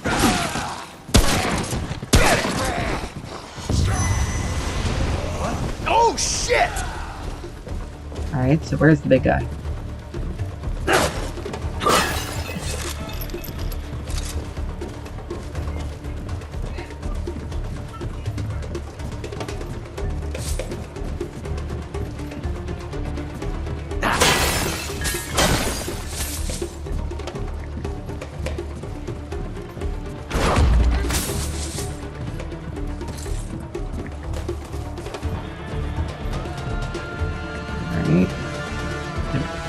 Nope. She's clocked.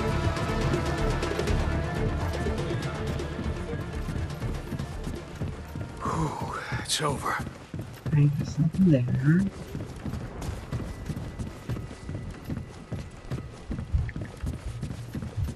What the heck is this guy? Unless he's further down. Because I think that's what's triggered the chime. So it's over here.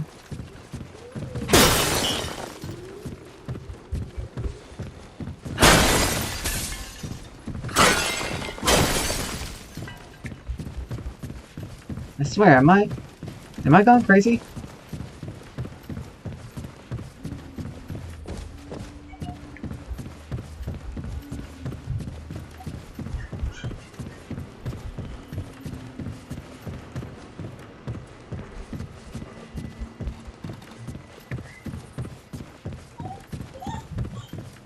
Come up here. Come around.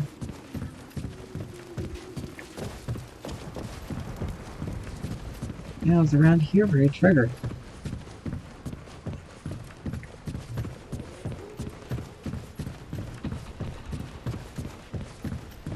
Wow. Okay. Interesting.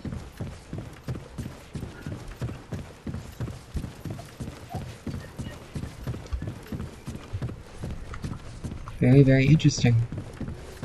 Watch I get be over here.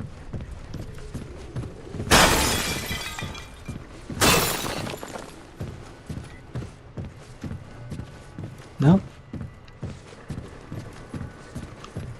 Huh. Oh well.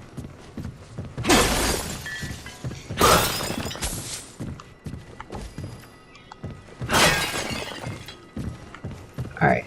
So we do this.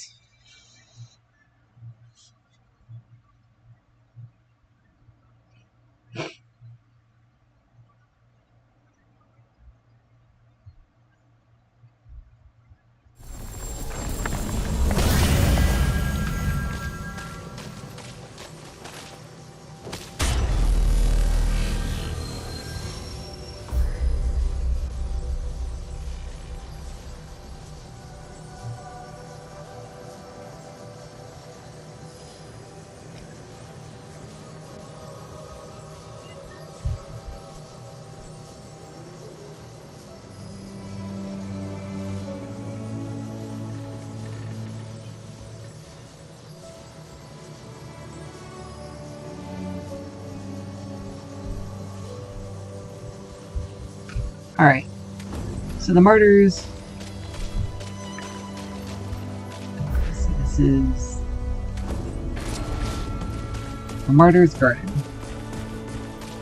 So I was doing some double checking, and we can play. We got two songs that we can. One of two songs that we can play. I'm pretty sure you can only do. Yeah, if you shoot the bells correctly, you can play one song, and you get something for it, which is pretty good. So after this, we'll come back. After we kind of go this way and we open the other one.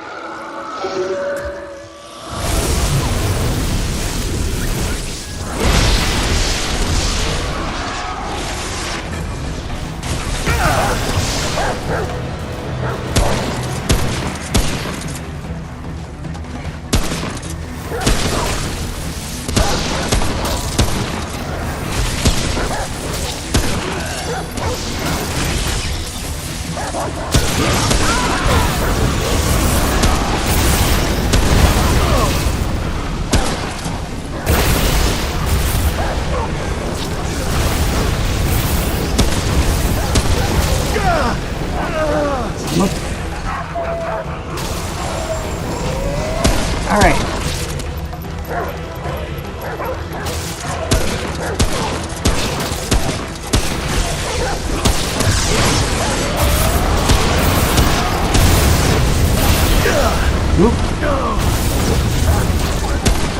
But yep, we got the that... Oh, he's already dead. Okay, that's fine. That was also very quick. This just goes to show how strong the good boy is. So with this, we can just come right through. So we just got the Storm Crystal, which will give us...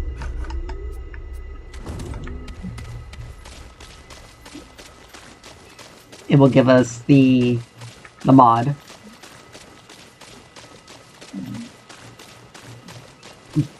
Excuse me.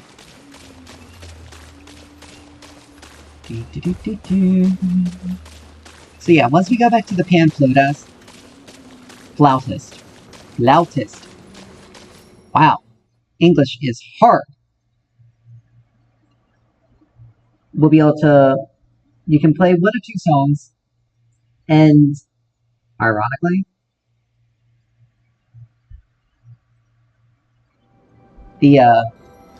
it's very much a lot of trial and error with it, which is weird. Because here we are back in the Verdant Strand.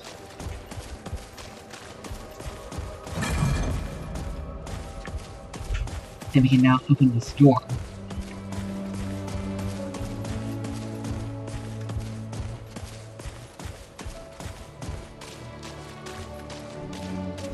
That leads us... I believe this is the way forward, the correct way forward. Because why else would we be easily led back here? For that. But I'm not 100% sure. It's very difficult to tell. It would be nice if we could just, you know, kill these things off her. But again, she did deserve it. So let's go back to the Flautist. And we'll explore that area. Or, let's go back and grab the mod first. And then we'll do the Flautist.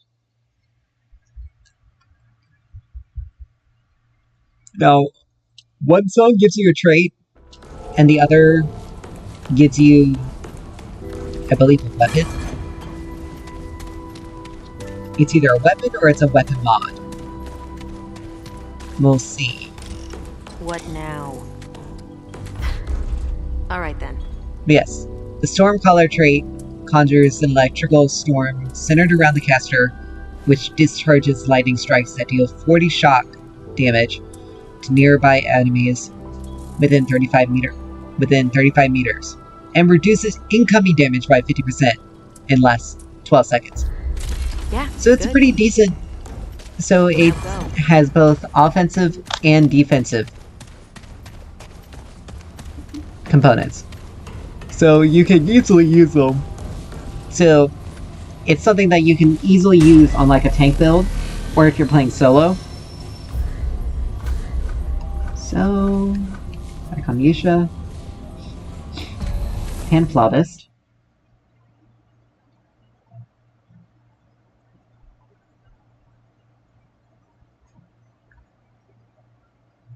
Okay, so it's not a weapon.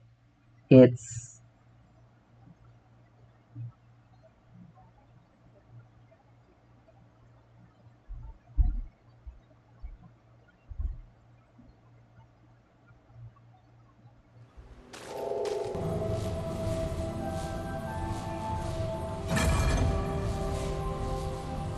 So the, gets you...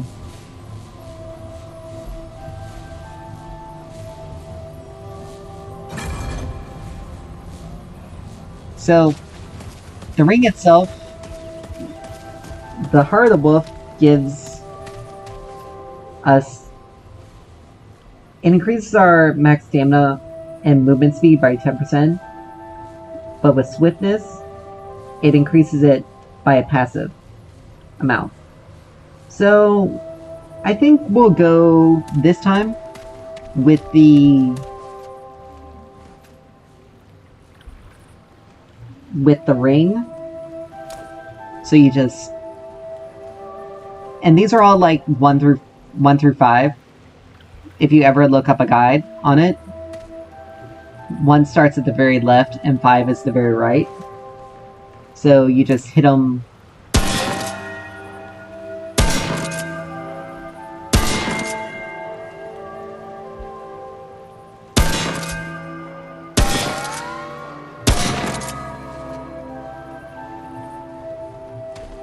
So let's see. Do we do it? Welcome back, Baxultek. Again, we speak. I can do no more. The Baxultek may be wise, but it is not safe. All right.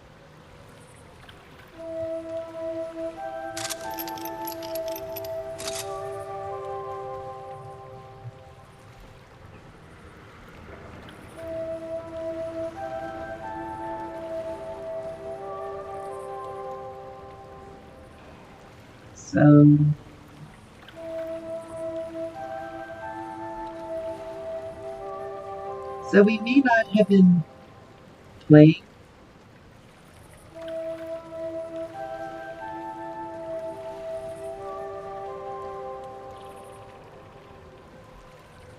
And we may not be playing the correct song.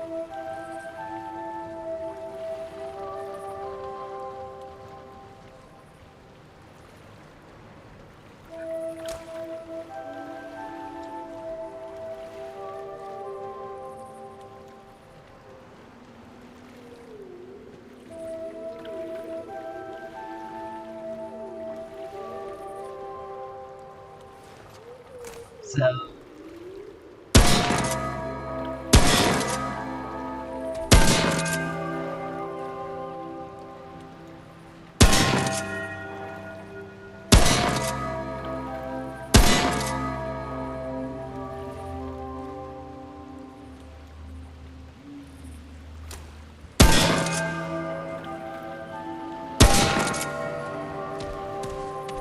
Welcome back, Baxultek. I can do no more. I can do no more. The Baxultek may be wise, but it is not safe. all right.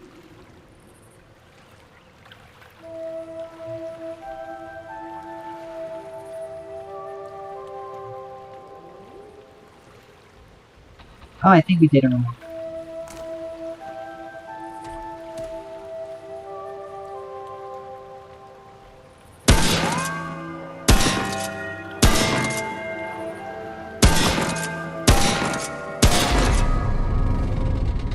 There we go.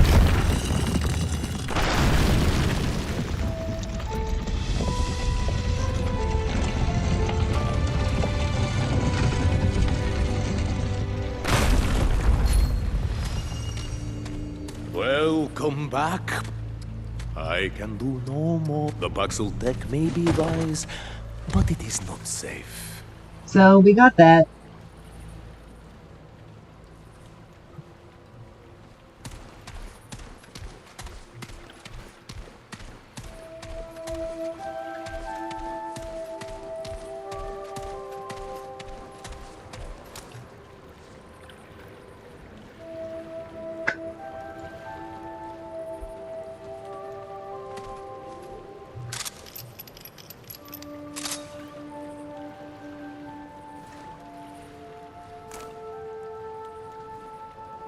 Alright, so let's try to get the second one.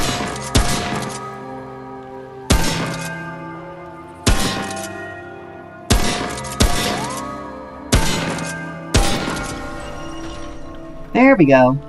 I think we got it. Nope. No, we did. Yep. So you can't get both of them. You just have to listen to which song he plays.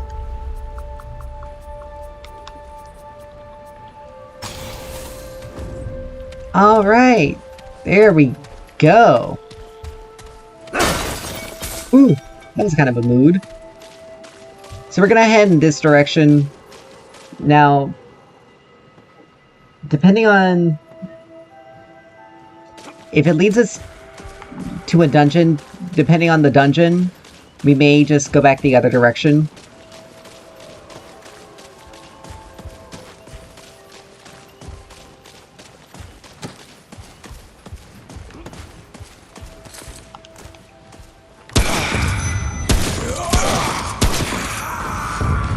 And surprised he didn't notice me there. I was like right in his face. Because this actually may be the right direction.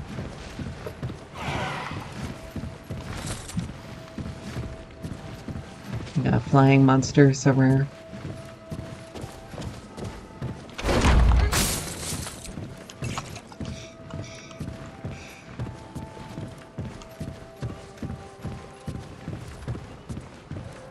At least I heard one. Oh, there.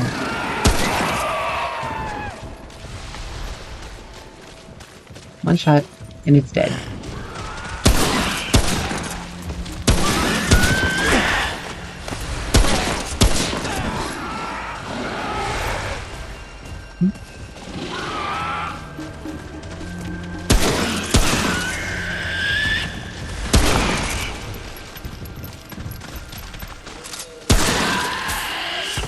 I think this is the correct way to go. But we'll see. Ow.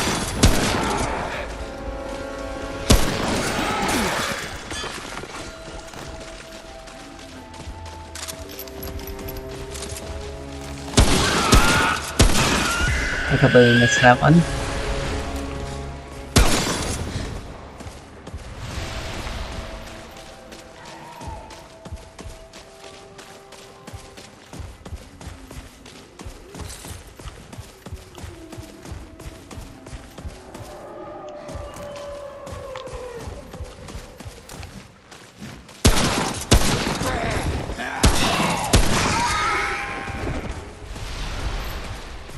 Yeah, this is the way forward. So, we'll head back the other direction, and we'll check out whatever is in that direction. After we do a little snooping around here.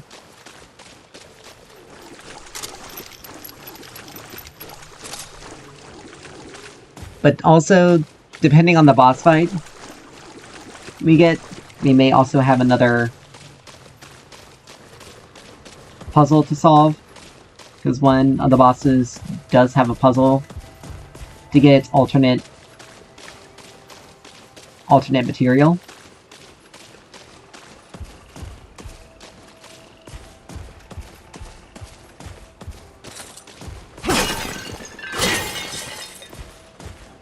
So, let's head back.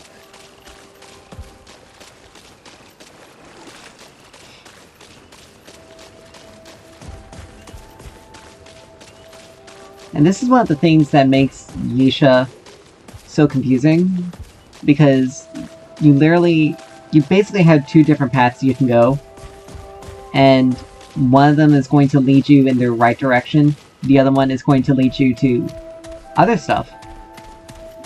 Good stuff, but other stuff. So, we're just kind of feeling it out as we go along. But where we were was definitely the direction we needed to be going. So, we go back this way. Oof. Pulling on things when I'm trying to adjust my seating position.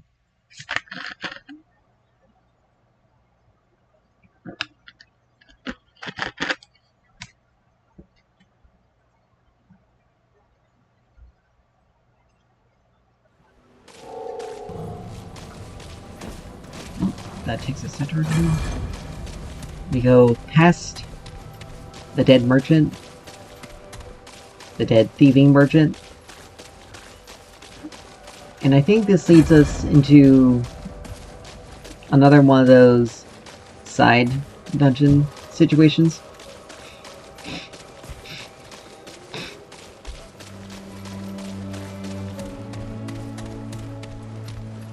Let's see, we already checked, there's nothing down there.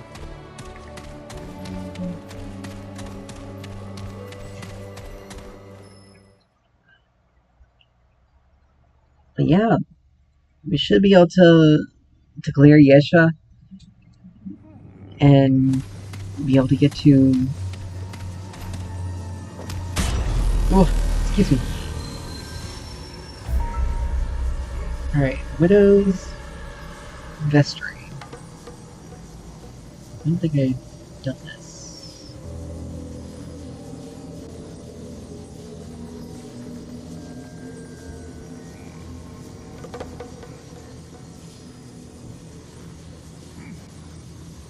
But it should be a non-boss dungeon. So it's maybe just like a... Oh. Start right here. Wow. I wonder if this is like an armor dungeon.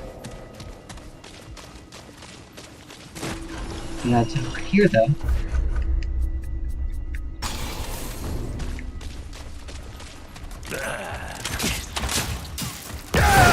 We're just gonna make sure this goes by faster.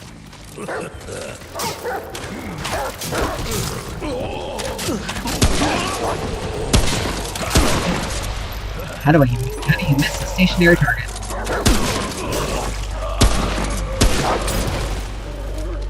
And you're just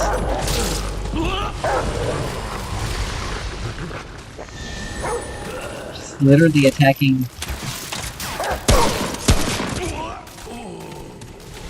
Just literally attacking a table.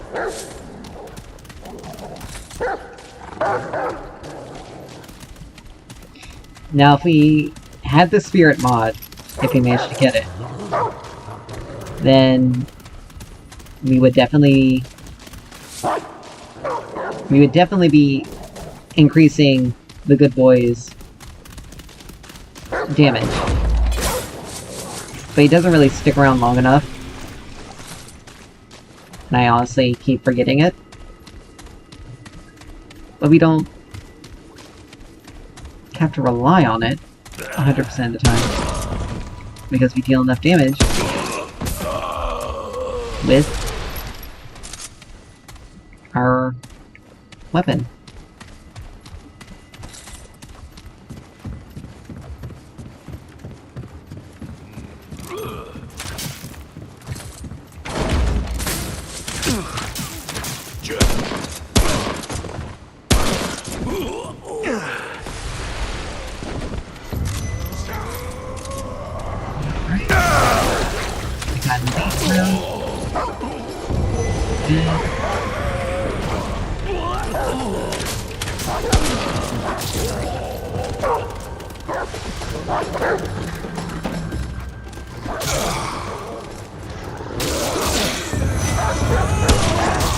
Wow, 2 of them in a row. That's interesting. Doesn't always happen, but sometimes does. Alright, so nothing left over here, and we can already go that direction.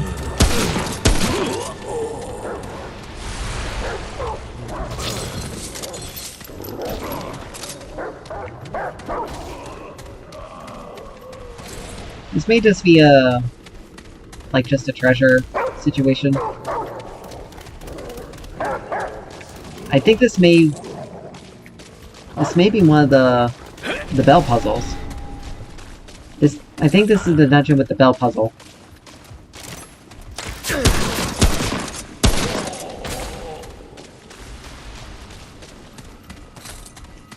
So let's take a look.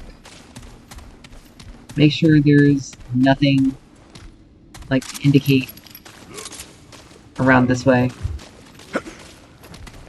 what the solution is.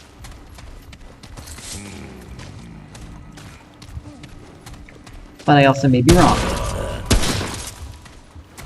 as well.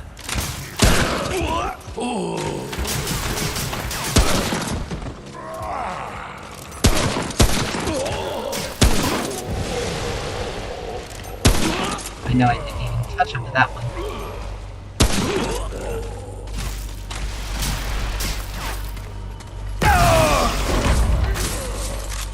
Like I said, we're just gonna do these relatively quickly. Good boy's just gonna take care of most of this.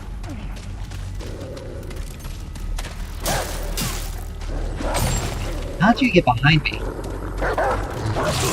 So you can just attack the wall?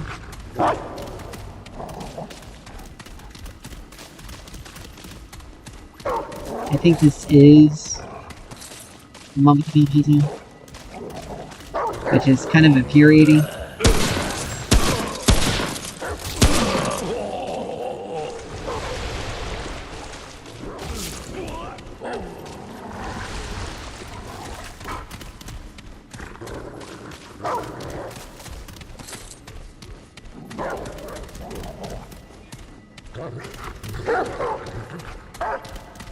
But it may not be. Oh, you fade away just as we were getting to another enemy.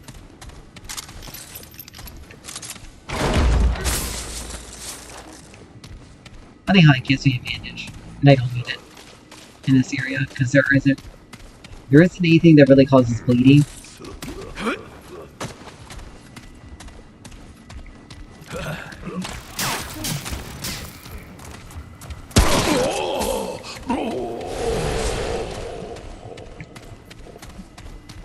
Alright, let's hit this direction.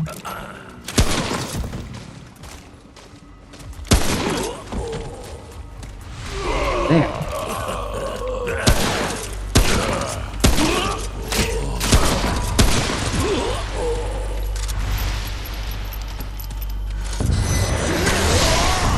Now it is the bell puzzle.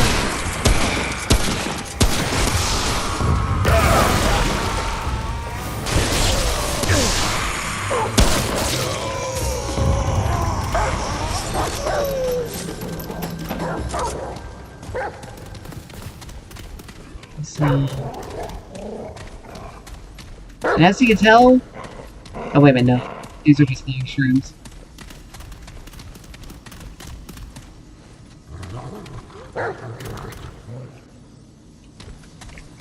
So it's like the same configuration, I think, as the pan flautist.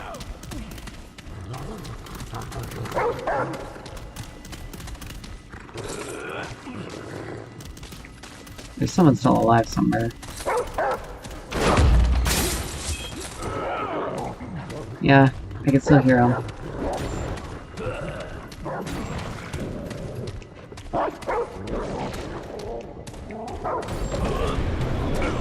There. I think he's kind of stuck.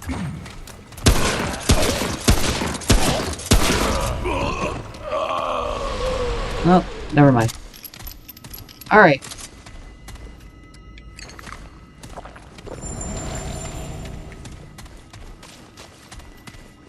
Let's see. Okay. We're not going to use the checkpoint yet.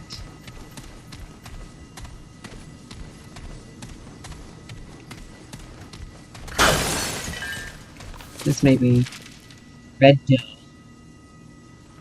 So as the pan that sailed upon the dark sea, that treacherous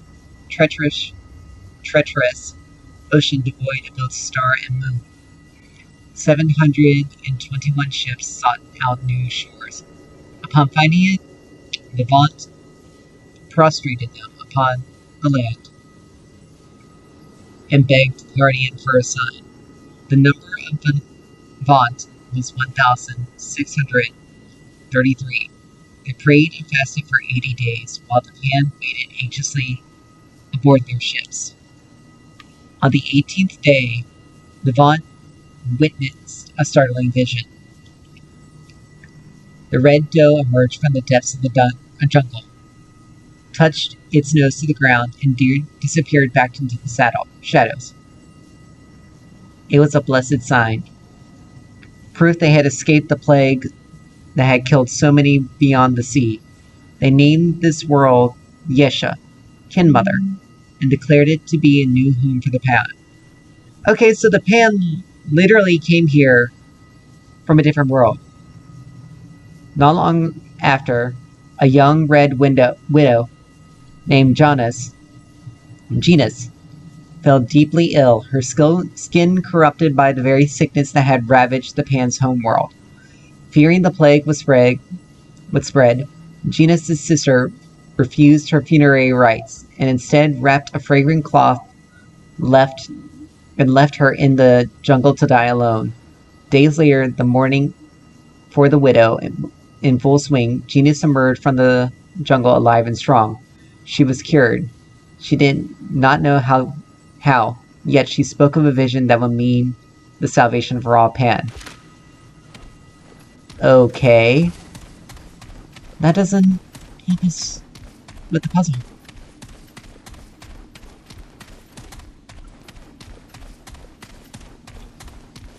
Nice little bit more lore. Let's see, hold on.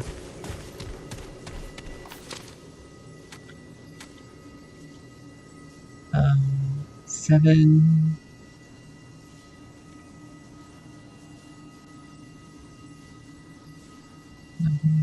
This one.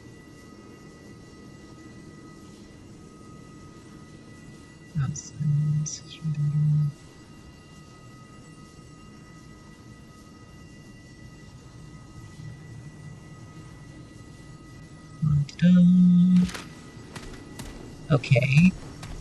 Still doesn't help us with the puzzle. Because there are 5 bells. Let's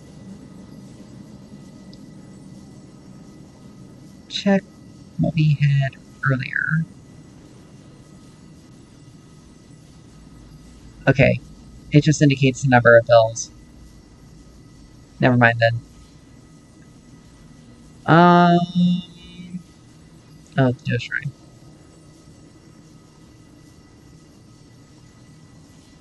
Alright.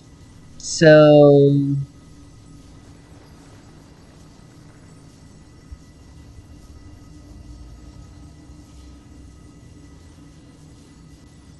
let's see.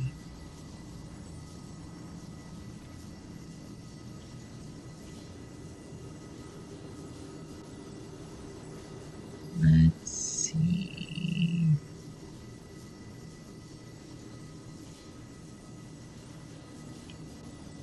So we should be able to get Scavenger's Bauble here.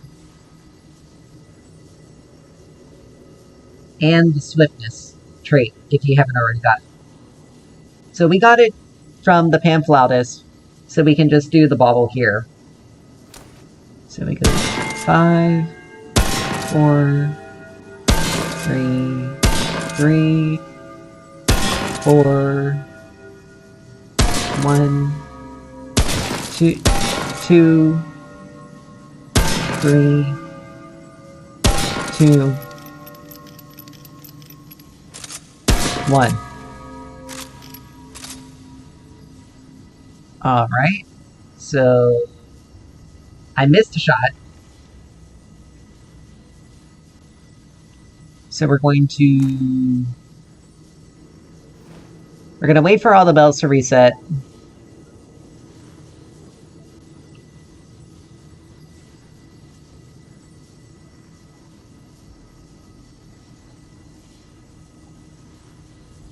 Or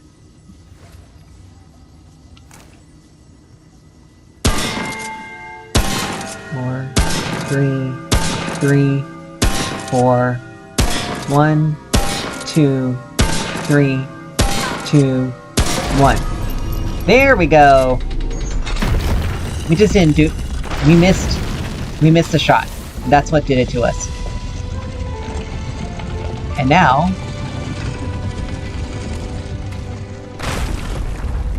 Scavenger's Bauble, which with this increases the amount of scrap picked up by 50%. So this would be good, like after getting like a second playthrough, or like any point where you need to get like you want to farm a lot of scrap. That'll be a good. Let's see. We're just gonna return to Ward 13. Anyway, that'll be something good to like use if you want to like get a lot of scrap in a short period of time and you're wanting to like do another playthrough, or if you're like going through like one of the adventure modes or something like that, you'll have the increased scrap.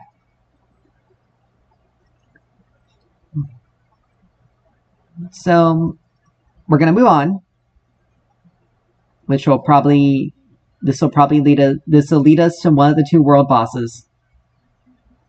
Well, it'll lead us to the world boss, this next path. So we'll see, did we, okay, yeah, nothing over here.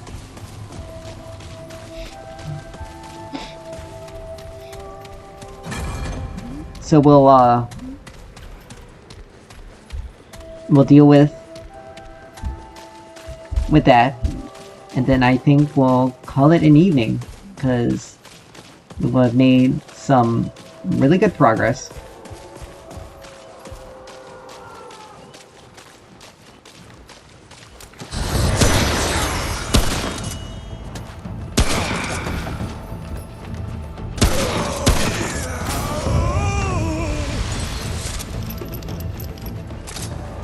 Alright.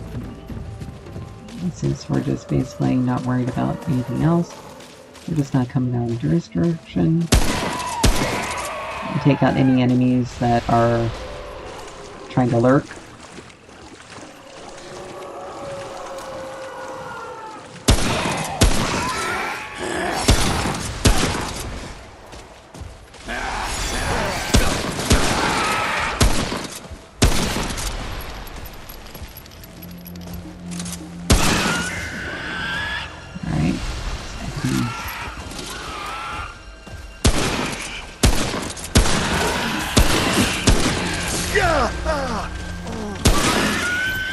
Excuse me, sir.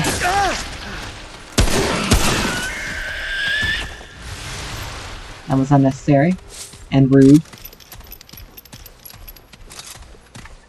So, I don't know which fight we're going to be dealing with. And you can take some time to kind of look around this area, but there's really nothing around here.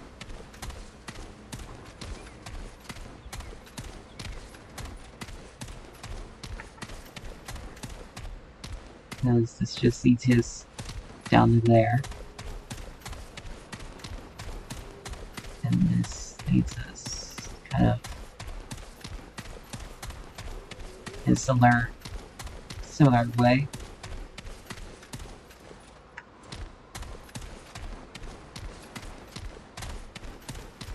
But yeah, there's nothing additional, no chests or anything like that around here, so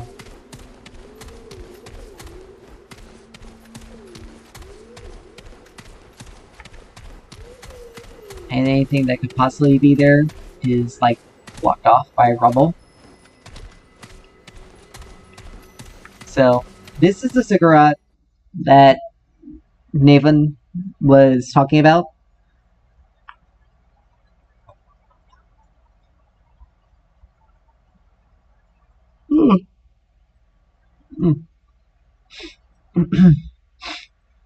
And so we're just gonna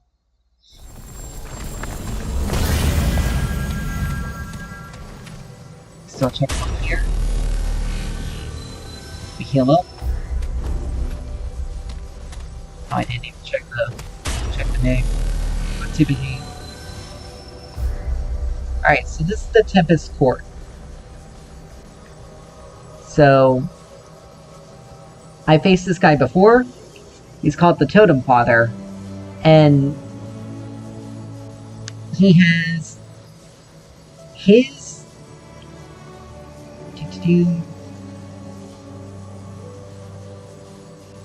thing. I will show you, because it's easier to show than to explain. By his name, it's fairly obvious, but you can control his behavior for the fight with the totem. So there's nothing over here, but you see this totem here. If you hit it, it changes it to the red totem or the blue one. It automatically is default at blue, and it makes him ranged, but and gives you the totem antler, which makes the weapon for him. The firearm. The red gives you the melee weapon.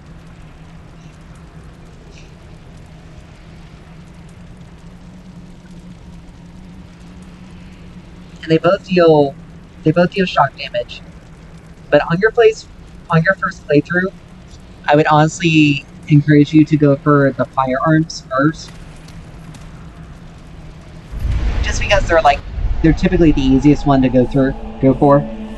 This guy is like the easiest one to take care of in this sense. But yes, his head is also his weak point. So, and he'll summon enemies, but you can break the bell that he uses to summon to make things a little bit easier.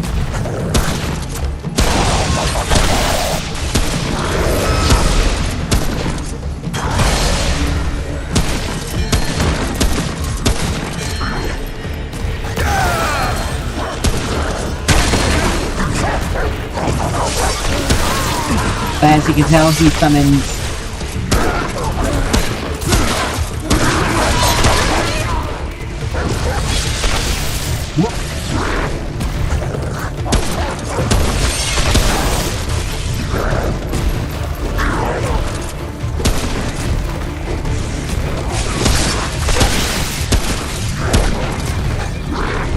and he likes to jump around a lot, obviously.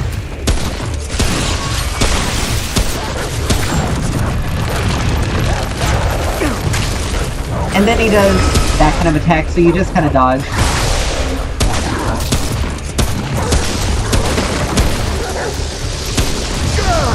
And he also has this little staff, which it doesn't summon enemies, but it, like the other one.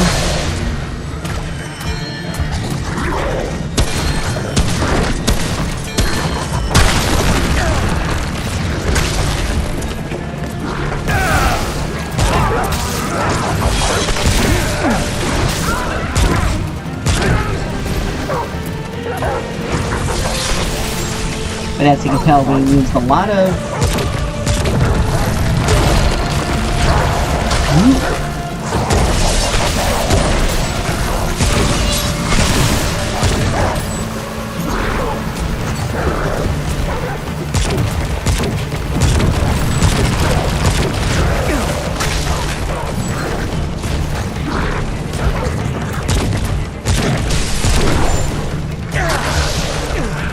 He also does that, and he can get into melee range.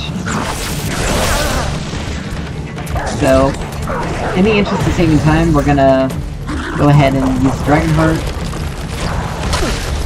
Oop, got hit by that. Ow.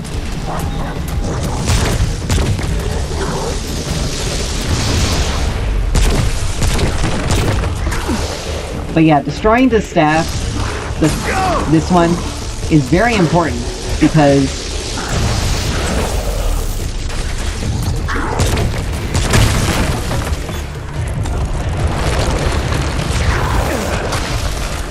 you obviously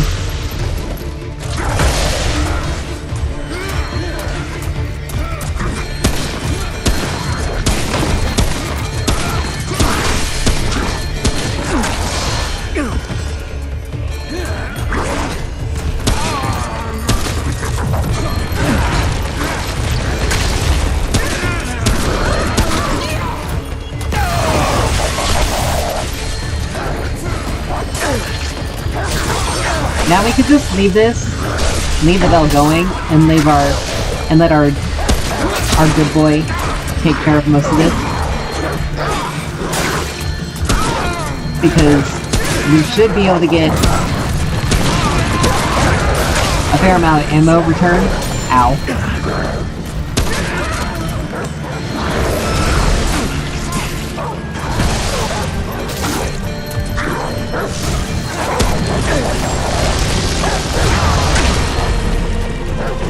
But of course, our boy isn't really doing much.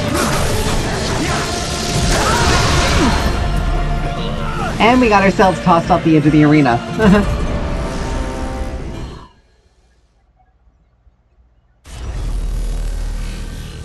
So, that'll happen. But you just kind of have to remain calm, like I said.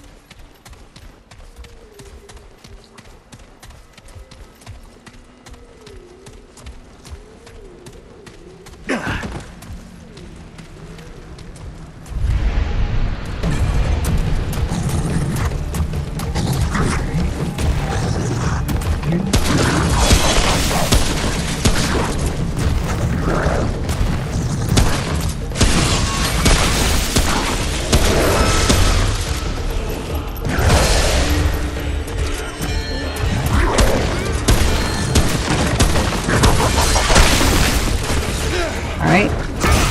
Now with some good boys to take care of these guys. And we can replenish some ammo.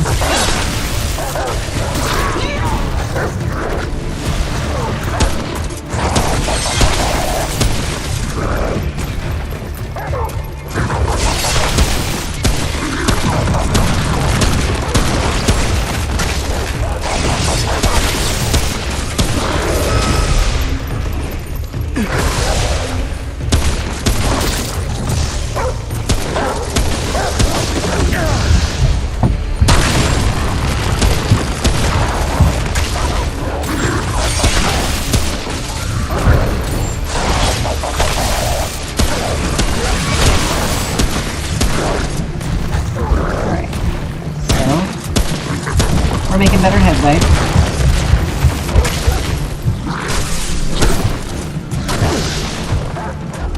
So I dodged that one.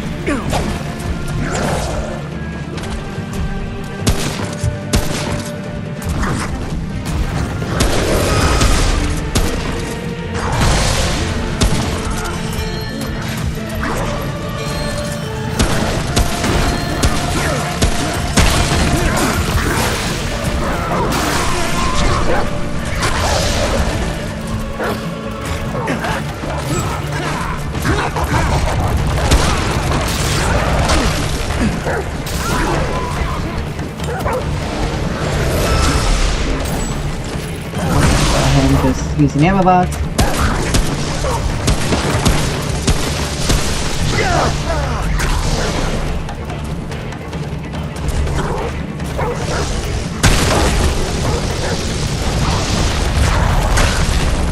Ow. Rock to the face.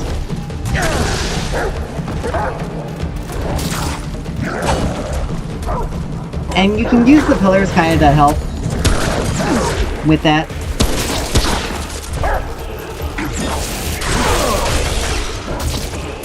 Because he's really got to try to keep his distance if it's a blue totem. Ow. Good dodge.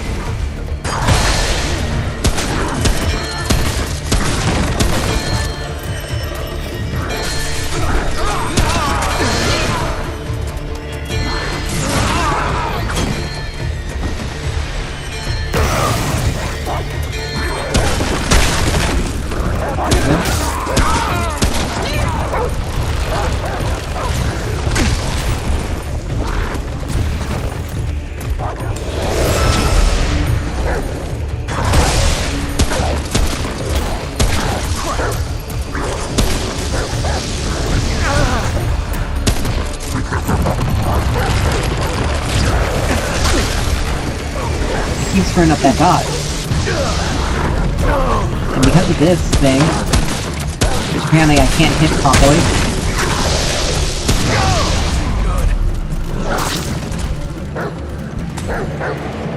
had to use more parts in this fight than any of the others. And I'm surprised. There we go. Alright! It's rough. Whew. A bit more unnecessary than...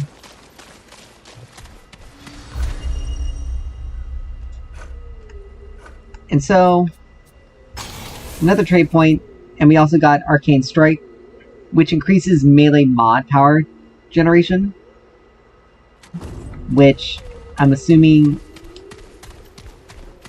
has more to do with the melee weapons than anything else.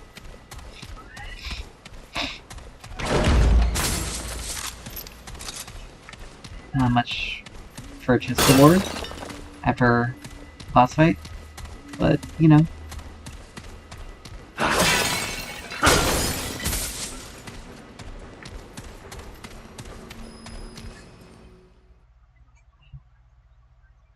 But yes,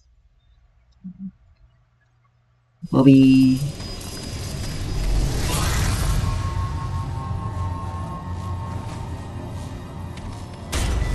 what's this?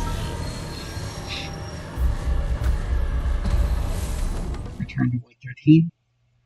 And if you were able to catch it, the place that we're at now is called the Founder's Prison.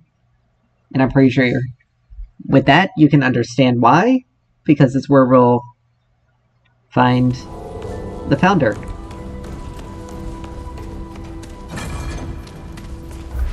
Oh, okay, yes, we do have enough. What now? Fine, let's have a look. Alright, so now we have the good. Eye of the Storm. Now go. And now, since we really don't need the shock damage, or the shock resistance, we can just go back to the Slayer armor. And Keep moving. I believe Certainly. we can upgrade.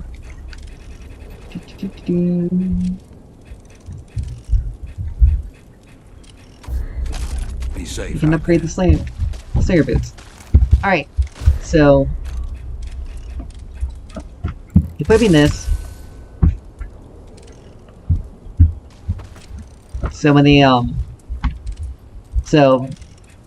static field fires a projectile that deals 81.25 shock damage and applies overloaded effect. And overloaded enemies trigger an explosion when they get within 4 meters of each other, and they deal 406.25 shock damage within 5 meters. So basically you can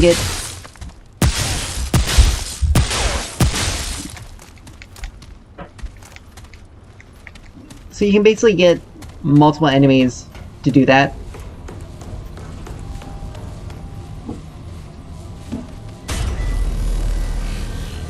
And this just deals shock damage, and we can fire three of those things out. We're still probably just gonna use the hunting rifle because, you know, more damage. But with that, we are going to... That's such a wonderful looking face. With that, we are going to call it a night. Thank you all for